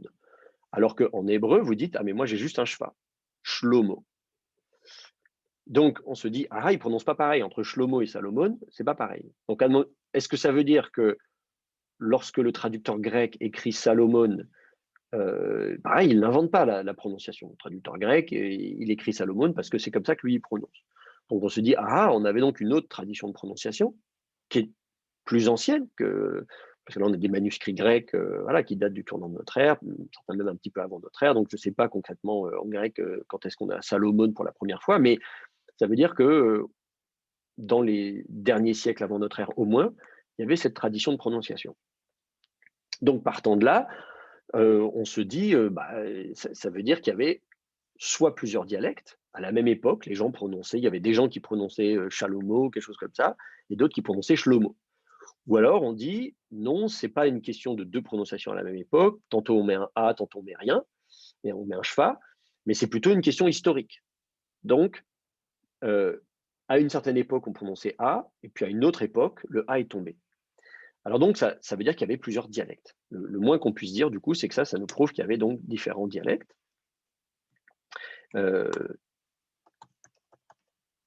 Donc, soit dans le temps, donc soit géographiquement, c'est-à-dire à la même époque à des endroits différents.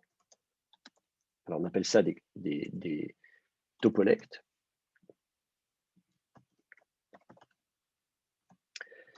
Soit dans des milieux différents, donc socialement, c'est-à-dire on peut dire dans différents milieux, au même endroit à la même époque, mais dans des milieux différents de la société. On appelle ça des sociolectes. Soit historiquement, on appelle ça des chronolectes, donc à des époques différentes.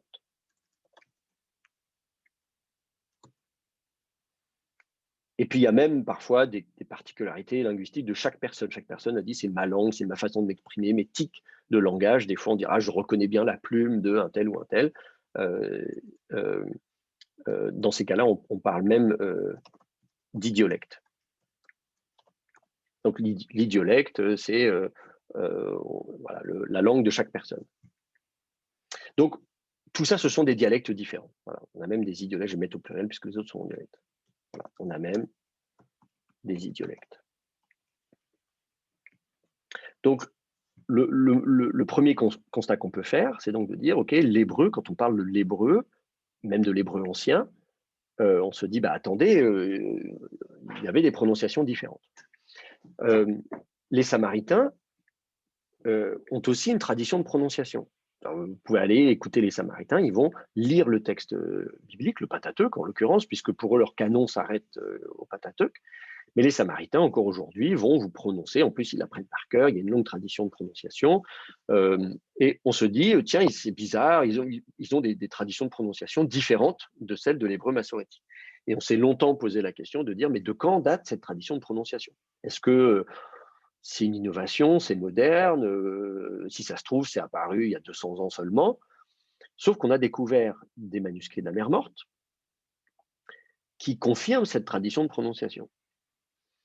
Par exemple, quand vous avez le pronom suffixe hem, troisième personne du pluriel, masculin pluriel, hem, eh bien, en fait, le texte massorétique vous dit qu'il faut prononcer hem, comme ça, voilà, bon. Eh bien, en fait, les Samaritains vont prononcer himma, avec un A à la fin. Et on se disait, tiens, c'est bizarre, pourquoi ils mettent ce A à la fin? Est-ce que c'est une innovation? Est-ce que c'est eux? Est-ce que c'est tardif? Bien, sauf qu'en fait, parmi les manuscrits de la mer Morte, on a des manuscrits qui, au lieu de mettre juste le même à la fin, mettent même he. Et le he à la fin comme mère de lecture pour le son A. Et donc, ça prouve bien que à cette époque-là, là, je parle de l'époque des manuscrits de la mer Morte, hein, donc ça veut dire au tournant de notre ère, déjà, il y avait cette prononciation Emma, et pas juste M, à la fin des mots. Donc, c'est juste un petit exemple, il y en a d'autres, hein, évidemment, mais qui vous montre que les Samaritains, la prononciation des Samaritains est déjà attestée, maintenant grâce au manuscrit de la mer Morte, au tournant de notre ère. Et donc, euh, on a encore un autre exemple. Alors pareil, est-ce que ça veut dire que la prononciation des Samaritains serait la bonne prononciation ancienne et que la prononciation tibérienne serait tardive? Ça ne veut pas dire ça forcément. Ce n'est pas forcément des chronolectes, ça peut être donc des topolectes ou des sociolectes, de dire à la même époque, dans des endroits différents, en Samarie, en Judée, il y avait des accents différents, des façons de prononcer différentes, des petites variantes dialectales déjà à cette époque-là, y compris donc sur la prononciation d'un même texte biblique. Donc il y a toute une dialectologie hébraïque qu'il s'agit d'étudier. Alors l'existence de différents dialectes au sein même de l'hébreu, en fait, on la trouve déjà dans la Bible. C'est-à-dire même avant de découvrir, disons, ces témoignages d'aujourd'hui, on a déjà un épisode dans la Bible qui nous montre qu'au sein même de l'hébreu à l'époque, il y avait différents dialectes, différentes façons de prononcer. Dans le livre des Juges, au chapitre 12, on a un épisode intéressant. Je vous le mets ici, là, un peu plus gros. Alors, comment je peux faire pour... j'arrive pas à réduire. Si, voilà, comme ça. Et donc, c'est à l'époque de Jephthé. Et dans l'épisode de Jephthé, à un moment donné, il y a une bataille entre Galaad et Éphraïm. Et on nous dit au verset 4, les hommes du Galaad battirent les Éphraïmites parce qu'ils avaient dit, vous êtes des rescapés d'Éphraïm, gens du Galaad, au milieu d'Éphraïm, au milieu de Manassé. Galaad s'empara des gués du Jourdain vers Éphraïm. Or, lorsqu'un des rescapés d'Éphraïm disait, laisse-moi traverser, les hommes du Galaad lui disaient, es-tu Éphraïmite? S'il répondait non, alors il lui disait, eh bien, dis Chibolette. Il disait Cibolette, car il n'arrivait pas à prononcer comme il faut. Alors on le saisissait et on l'égorgeait près des gués du Jourdain. Il tomba en ce temps-là 42 000 hommes d'Éphraïm. Et donc, on a l'impression qu'il y a une sorte de différence de prononciation qui permet de savoir si les gens viennent d'Éphraïm ou pas. Les gens d'Éphraïm, apparemment, ne disent pas Chibolette, mais ils disent Cibolette. Et vous voyez, écrit en hébreu, il y a Chibolette avec un shin, et puis ensuite Cibolette avec un samer.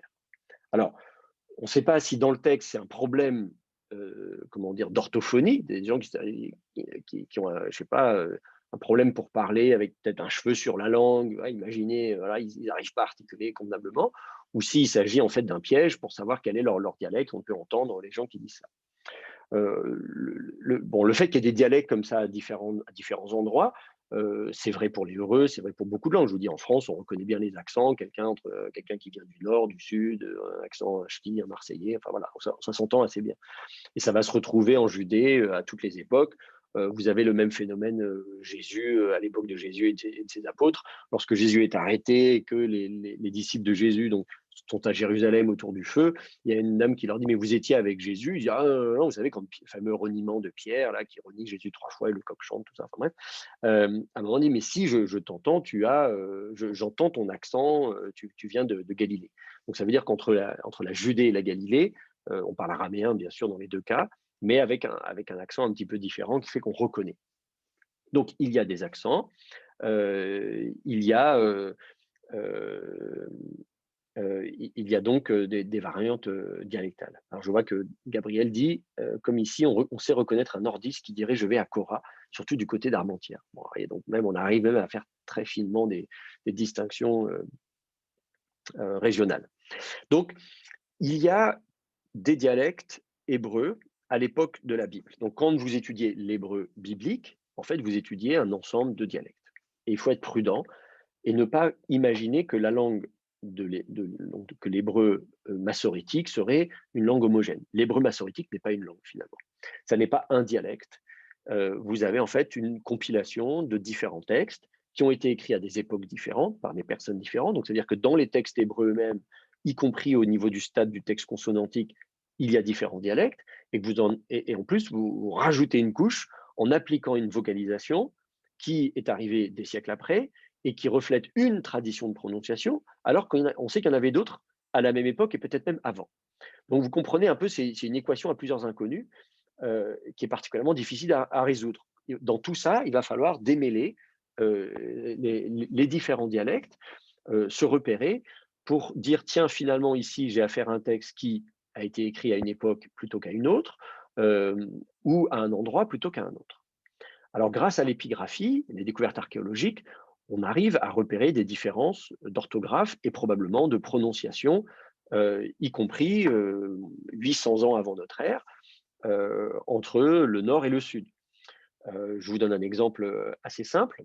Dans les noms propres, alors je n'ai pas fini d'ailleurs à propos du grec, j'ai pris l'exemple de Shlomo et Salomon. Il y a d'autres intérêts, donc les translittérations grecques sont intéressantes parce qu'on voit concrètement les voyelles telles qu'elles étaient prononcées. Pour Shlomo, ça nous dit que donc c'était une voyelle A primitive et qui est tombée. Et le shfa mobile résulte de la chute d'une voyelle. Et donc, cette voyelle, on se dit, ah, mais quelle était-elle? Bah, là, on le sait. En fait, voilà, quand vous regardez Shlomo, vous dites, tiens, j'ai un shfa mobile. D'abord, un shfa en début de syllabe est toujours mobile. Il ne ferme pas la syllabe, il ouvre la syllabe. Donc, c'est un shfa mobile. Le shfa mobile résulte de la chute d'une voyelle.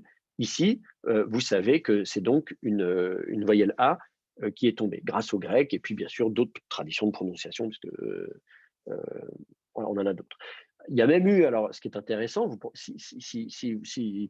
si vous regardez un peu plus loin dans le temps, à l'époque d'Origène, qui fait les exaples, les fameux exaples d'Origène, eh bien, il va proposer tout un tas de translittérations en grec de mots hébreux. Et donc, c'est très intéressant de voir à son époque comment le texte hébreu était lu et prononcé. Et là, vous avez une translittération en grec du texte hébreu. Et là encore, on voit que la prononciation que connaît Origène n'est pas la même que celle que les Massorètes vont apposer quelques siècles après.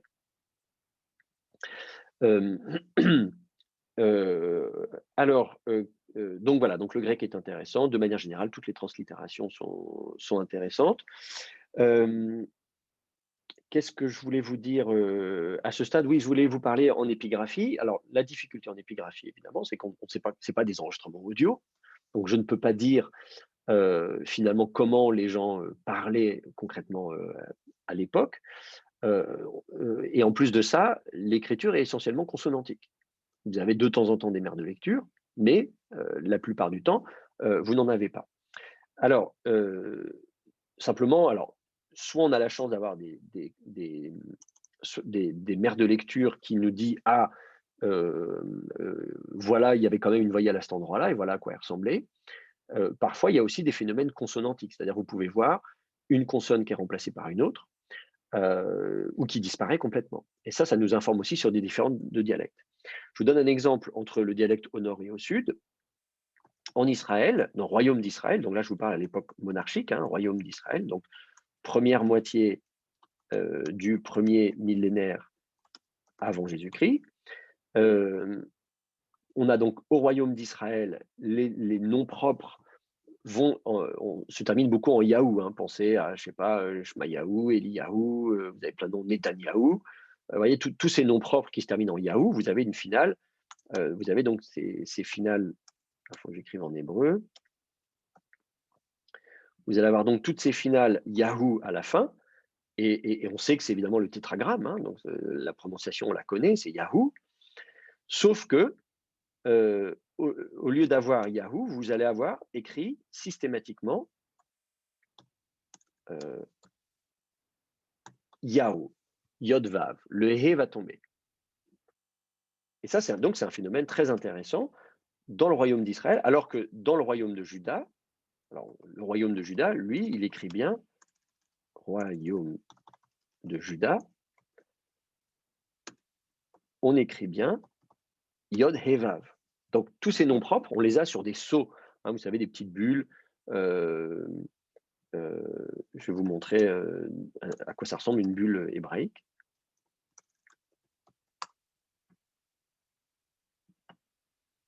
je vais vous mettre ça à l'écran. Là, vous avez quelques exemples à l'écran de bulles. Donc, ce sont des impressions de sceau. Hein. Vous voulez sceller un document, vous avez une sorte de tampon, souvent qui a été fixé en bague. Et donc, ce tampon fixé en bague, vous l'apposez sur le document que vous voulez sceller, sur une petite bulle d'argile. Aujourd'hui, disons en France, dans les siècles passés, on faisait ça avec de la cire. À l'époque, on faisait ça avec de l'argile. Et donc, du coup, hop, cette bulle d'argile vient, il y a une ficelle, vous pliez votre document, vous mettez de la ficelle, une bulle d'argile, elle va sécher, elle vient sceller le document. Et donc, on en a à l'appel, on en a des centaines et des centaines et des centaines. Et donc, vous avez tout un tas de noms propres qui apparaissent. Donc, on a comme ça des centaines de noms propres. Alors, l'alphabet, là encore, c'est l'alphabet que je vous ai montré sur la stèle de Mécha, c'est-à-dire c'est l'alphabet hébreu ancien, le paléo-hébreu. Ça n'est pas l'alphabet carré araméen que vous avez appris chez les massorètes, en hébreu massorétique. Mais voilà, et là, je vous donne un exemple. Vous avez la finale Yahoo, donc beaucoup de noms propres se terminent en Yahoo. Ici, il se voit un petit peu mieux. Là, vous avez le Yod qui ressemble à ça, le He, et puis le Vav. Bon, évidemment, si vous ne connaissez pas cet alphabet, ça ne vous dit pas grand-chose. Il faut me croire sur parole, on étudiera cet alphabet. Mais vous voyez, donc, on a l'orthographe Yahoo du tétragramme. Sauf que dans les bulles israélites, eh bien, en fait, donc du royaume du Nord, eh bien, au lieu d'avoir Yod He Vav, on a Yod Vav. Qu'est-ce que ça veut dire? Ça veut dire que le He n'est plus prononcé, tout simplement. Et donc, ça veut dire qu'au lieu de dire Yahoo, eh bien, on va prononcer Yahoo. Donc, ce qui devait donc, ça devait être prononcé. Attendez, hop.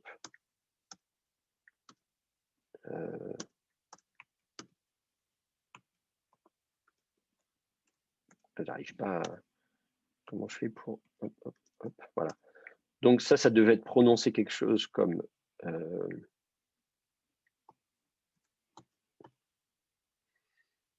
Yahoo, quelque chose comme ça. Ou Yahoo. Hein, voilà. Alors qu'ici, du coup, c'était prononcé Yahoo, quelque chose comme ça. Ou même Yo. Donc, ça veut dire que le He est tombé. Ça veut dire qu'on est dans un dialecte où les gens, le He, alors, il y a ce qu'on appelle un amuissement, un affaiblissement. Il n'est pas prononcé très fort. Il tombe assez facilement parce qu'effectivement, le He, c'est quoi? Il suffit de souffler un peu. Vous soufflez un peu. Si vous êtes un peu feignant, vous ne soufflez pas beaucoup. Et puis, hop, du coup, il ne se prononce pas. D'ailleurs, en hébreu moderne, le He se prononce à peine. Il ne se distingue pas beaucoup du Aleph parce qu'on est un petit peu feignant, on ne le prononce pas. Donc, vous voyez, en fonction de tradition de prononciation, on va parler vite, ou au contraire plus lentement. Si on parle plus lentement, on va détacher les lettres, on va bien prononcer, alors que dans d'autres endroits, on va parler un peu plus vite, on va faire tomber ça. Donc là, il semblerait qu'il y ait une différence nord-sud. On observe aussi des différences nord-sud au niveau du vocabulaire. Comme je vous dis, c'est comme aujourd'hui, je sais pas, en Suisse, on dit la panos, en France, on dit la serpillière. Dialectalement, localement, on va avoir comme ça des petits mots de vocabulaire qui sont plutôt utilisés à un endroit, alors qu'on va avoir un mot synonyme qui est utilisé à un autre endroit. Et ça va se retrouver dans la Bible, ce qui fait que parfois, on va dire, tiens, c'est bizarre, pourquoi on a à la fois tel et tel mot, on a l'impression que c'est des synonymes. On se dit, ça n'a pas de sens d'avoir deux mots qui veulent dire la même chose.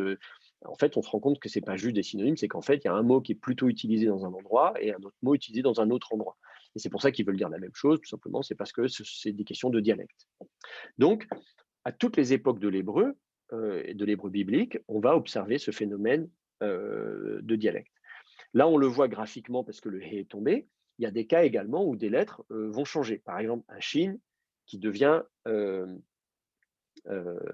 donc, autres exemples, je vais mettre ça, je ne sais pas comment faire ça, voilà. Donc, je vais peut-être mettre ça sur une autre page. Donc, autres exemples d'évolution phonétique ou dialectologique. Vous allez avoir le shin qui va devenir un samer dans certains endroits. Vous allez avoir le ayin qui va devenir le aleph, qui va être écrit. Quand je dis devenir, c'est-à-dire qu'il est écrit. Vous voyez ce que je veux dire? Et donc, ça montre bien que vous allez avoir parfois un chet qui va être écrit he. Donc, il y a souvent des phénomènes globalement d'amuissement. Alors, donc là, ce qu'on a vu, c'était donc un cas d'amuissement du hé, le hé qui devient rien, hein, donc alors, vous pouvez avoir donc effectivement le aleph. Attendez, je vais mettre le aleph qui devient ensemble vide. Je ne sais plus comment on fait un ensemble vide. Où est-il sur mon clavier?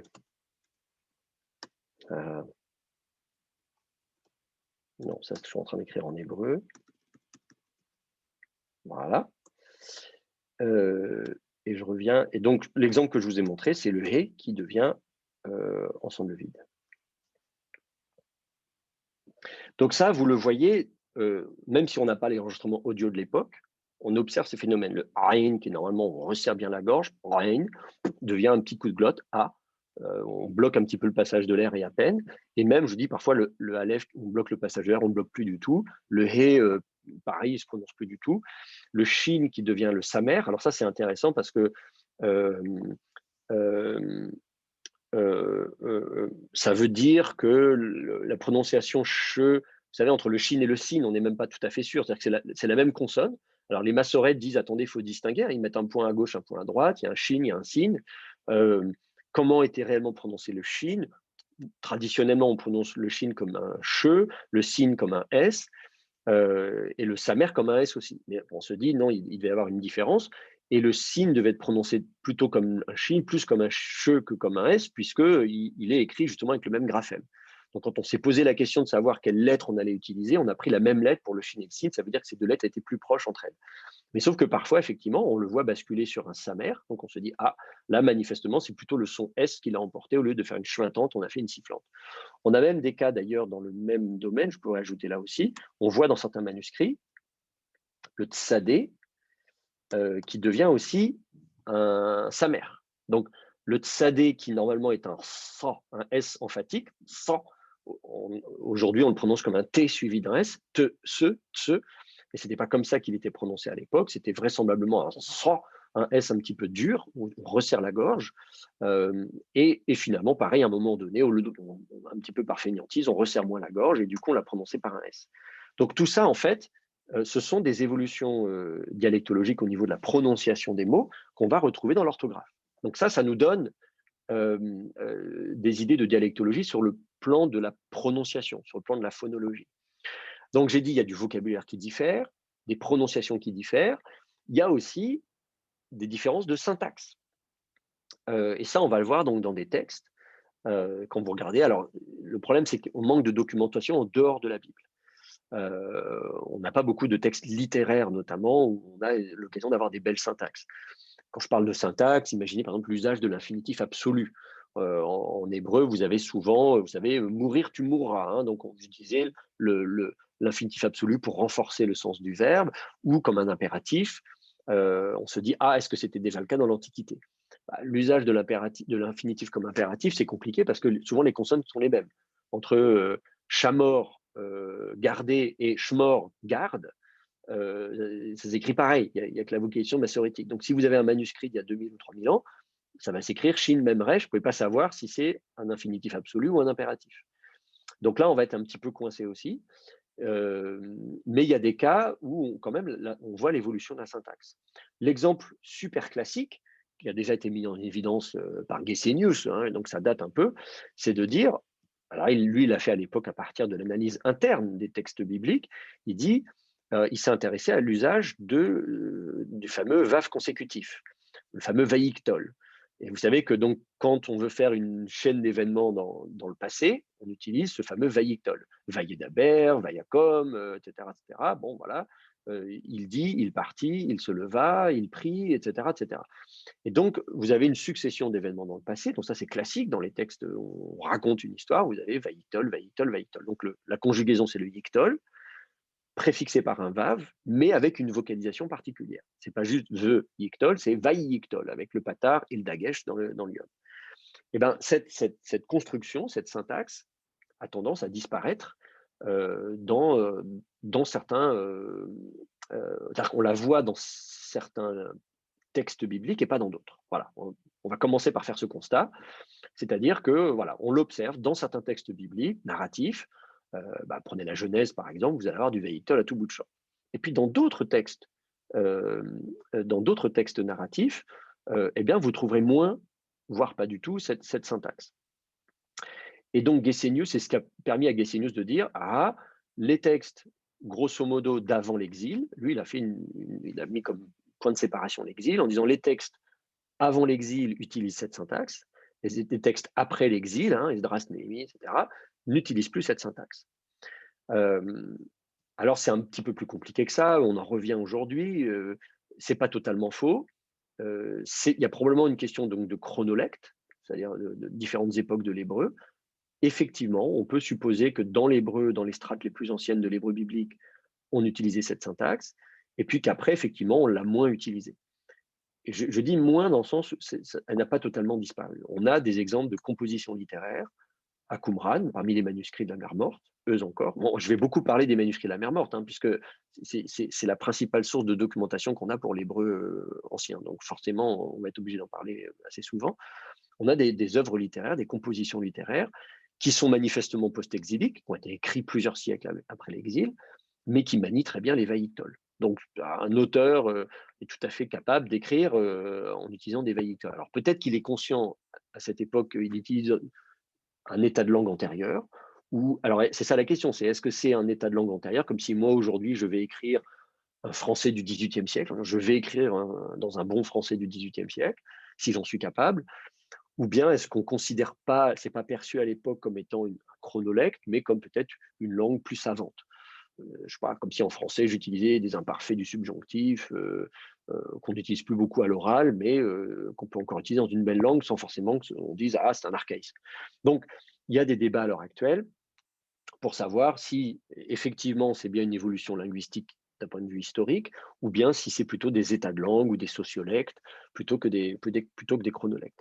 Mais ce qui est sûr, c'est qu'effectivement, on va observer, quand vous allez lire des livres de la Bible, passer d'un livre à l'autre, vous allez observer des différences de syntaxe.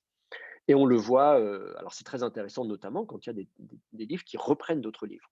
Par exemple, le livre des Chroniques est une réécriture des livres de Samuel et des Rois. Et donc, il y a du copier-coller, mais il y a aussi des modifications.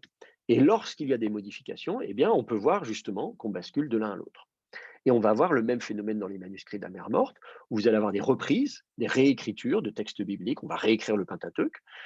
Et donc, on va donc avoir des vaïktoles, tout ce qu'on veut, mais sauf qu'à un moment donné, quelqu'un va ajouter une phrase narrative, et là, il ne va pas mettre un vaïktol, il va mettre un katal. Voilà. Parce que à son époque, à l'époque où il ajoute cette phrase, eh bien, dans son dialecte à lui, dans sa langue à lui, on n'utilise plus trop le vaïktol, on utilise le katal pour exprimer le passé. Et donc, du coup, quand on voit ces rédactions, quand on voit ces éditeurs, ces rédacteurs, on se dit, tiens, la langue de ce rédacteur, de cet éditeur du texte, n'est pas la même que celle du rédacteur précédent. C'est comme ça qu'on peut identifier différentes mains, différents rédacteurs, différentes étapes de la rédaction. Ça se voit très bien quand on peut mettre côte à côte le même texte dans différentes versions, évidemment. Quand vous mettez Samuel d'un côté, Chronique de l'autre, bah, c'est bien, vous avez les deux textes. À Qumran, quand vous mettez justement des manuscrits, des vieux manuscrits du Pentateuque d'un côté et de l'autre, un Pentateuque réécrit, et ben là, du coup, vous pouvez effectivement voir les différentes strates de la langue au sein du même texte. Alors, donc, c'est pour ça que je vous dis, ça complique votre tâche, ça complique notre tâche, c'est-à-dire que si je veux étudier la dialectologie hébraïque, je ne peux même pas le faire en disant, bah, écoutez, on va prendre tel texte qui date de telle époque pour vous dire à quoi ressemblait l'hébreu à telle époque, et puis ensuite tel autre texte qui date d'une autre époque. Comme ça vous montrera à quoi ressemble l'hébreu à cette époque-là, parce qu'en fait, dans la plupart des cas, on a affaire à des textes composites. Et ça, vous le savez, vous avez fait de l'exégèse, vous avez déjà fait suffisamment de cours d'Ancien Testament. J'ai fait au semestre précédent un cours sur la Torah de Moïse. Si ça vous intéresse, vous pouvez regarder les vidéos. Voilà, on voit très bien le caractère composite. Ce sont des rédacteurs au sein d'un même texte, parfois dans un même chapitre. Vous allez avoir des rédacteurs d'époques différentes. Et donc, vous allez avoir plusieurs dialectes au sein du même texte. Donc, tout ça complique énormément la tâche du linguiste. Sur une langue moderne, ce serait beaucoup plus facile. Mes collègues linguistes qui font la linguistique moderne, bah, ils partent avec leur enregistreur, ils vont dans une vallée, ils vont écouter comment les gens parlent, ils les enregistrent, ils font des dictionnaires, des grammaires, etc. Ils posent des questions aux gens, vous dites ça, mais à côté, vous dites autre chose. Voilà, il y a tout ce potentiel pour pouvoir faire de la linguistique bien comme il faut.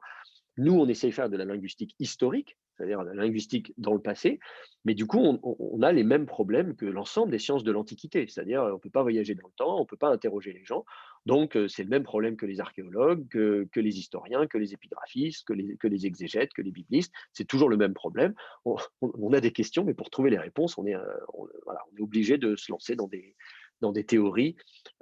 Donc voilà, dans ce cours, c'est pour ça que je dis, au lieu de faire un cours qui soit très théorique, en sachant que ces théories, elles seront amenées à être révisées dans tous les cas, je préfère qu'on travaille sur des textes et qu'au fur et à mesure des textes qu'on va étudier, ça va nous permettre de découvrir plus largement la richesse de la dialectologie hébraïque et qu'on voit au cas par cas en disant tiens, c'est intéressant, c'est différent, la syntaxe n'est pas la même, le vocabulaire n'est pas le même, il y a une évolution. Et donc, on va découvrir comme ça des dialectes différents dont on ne saura pas toujours dire si ce sont des chronolègues, des topolègues, des sociolègues, des idiolectes, mais en tout cas, au moins, on pourra reconnaître la richesse de la langue hébraïque à l'époque de la Bible, dans la Bible elle-même et à l'extérieur de la Bible. Est-ce que vous avez des questions? Oui, Sony, il faut que tu mettes ton micro. Ouais. Oui, est-ce que vous m'entendez? Ouais, très bien. Alors, monsieur, j'avais une question, je ne sais pas si je devrais le dire comme ça. J'ai l'impression, je me trompe peut-être, hein, j'ai l'impression que les chronolectes évoluent un tout petit peu en simplification quand je vois le tzadé qui devient sa mère, le chet qui devient he, le aleph ou le he qui disparaissent. J'ai l'impression qu'il y a une espèce de volonté de simplification dans le temps, un peu comme avec le français. Enfin, quand je lis des textes de Jean Calvin, par exemple, j'ai l'impression que c'est un peu plus compliqué que ce qu'on a aujourd'hui. Est-ce que je me trompe ou Alors, c'est...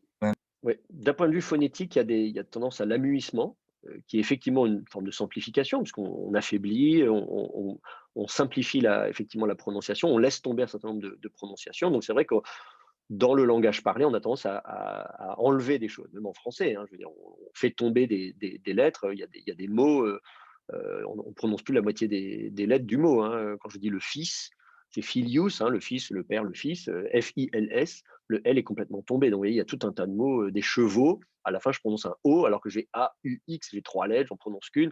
Voilà, donc, c'est sûr qu'effectivement, on a ce genre de phénomène où on va avoir une simplification. Pour le vocabulaire, c'est pas tout à fait pareil. On a des textes hébreux qui arrivent beaucoup plus tard, et même encore en hébreu moderne, qui sont extrêmement sophistiqués. Donc, au niveau des sociolectes, peut-être qu'effectivement, d'un point de vue sociologique, on va avoir des gens qui vont avoir une langue assez simple, c'est une question de formation intellectuelle, d'autres au contraire qui vont avoir une formation, une langue beaucoup plus sophistiquée, à la même époque. Et ça, c'est vrai dans toutes les langues. En hébreu, je pourrais vous montrer des textes hébreux voilà, avant notre ère. Certains sont très très simples, d'autres sont très sophistiqués. Ça, c'est chacun en fonction de sa formation intellectuelle. Là, je suis en train d'éditer des inscriptions anciennes qui datent d'environ 600 avant notre ère. On a de la correspondance des lettres. Des fois, il y a un subalterne, peut-être un militaire qui écrit à son supérieur. Bon, voilà, il fait des petites phrases, c'est pas du grand art. Ça ne veut pas dire qu'à l'époque, on ne savait plus faire des textes. Voilà, c'est juste que lui, c'est un militaire, il doit faire son rapport ou poser des questions, et voilà, il sait écrire, il sait parler, mais ce n'est pas non plus la panacée. Donc, on peut avoir des phénomènes où des gens sont capables d'avoir une langue très riche, et au contraire, la langue peut s'enrichir de vocabulaire.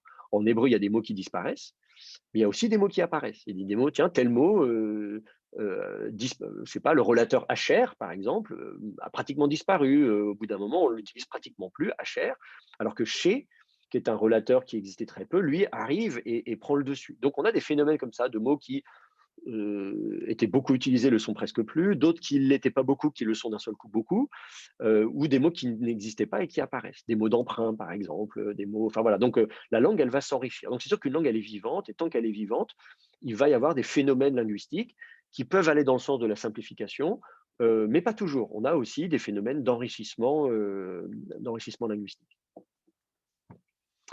D'autres questions? Non, si c'est bon pour vous, bah, écoutez, on va s'arrêter là. Comme je vous disais, donc on a 2 heures de cours, mais au lieu de faire une pause au milieu, bah, on s'arrête un peu plus tôt avant la fin. Je vous retrouve mercredi pour attaquer le. Ah oui, il y a une question, Maurice? Tu n'as pas allumé ton micro. Appuie sur la barre espace et tu restes appuyé dessus. Non, ça ne marche pas. Alors, clique pour activer ton micro. Non, apparemment, il y a un problème. Voilà, c'est Si, bon. ça y est. Oui, dis-moi. Ok. C'est pas par rapport au cours lui-même, mais c'est plus pour le calendrier. Quand on regarde ce modèle, on a 2 fois cours dans cette semaine. Et sur Oui. notre calendrier à nous, il y a marqué 3 fois hébreu, le lundi, le mardi, le mercredi.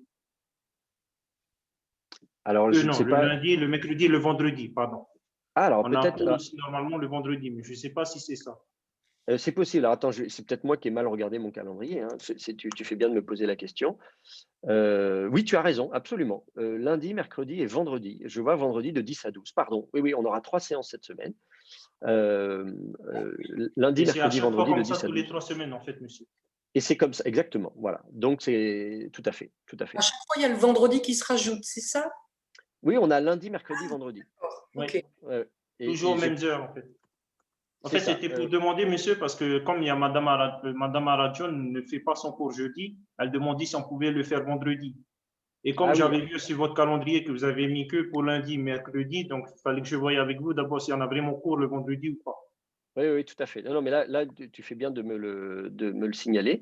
Très bien, très bien. Écoute, je sais pas pourquoi, ça apparaît aussi dans mon calendrier. Donc ça, c'est moi qui ai fait l'erreur de mal le noter. Ok, très bien.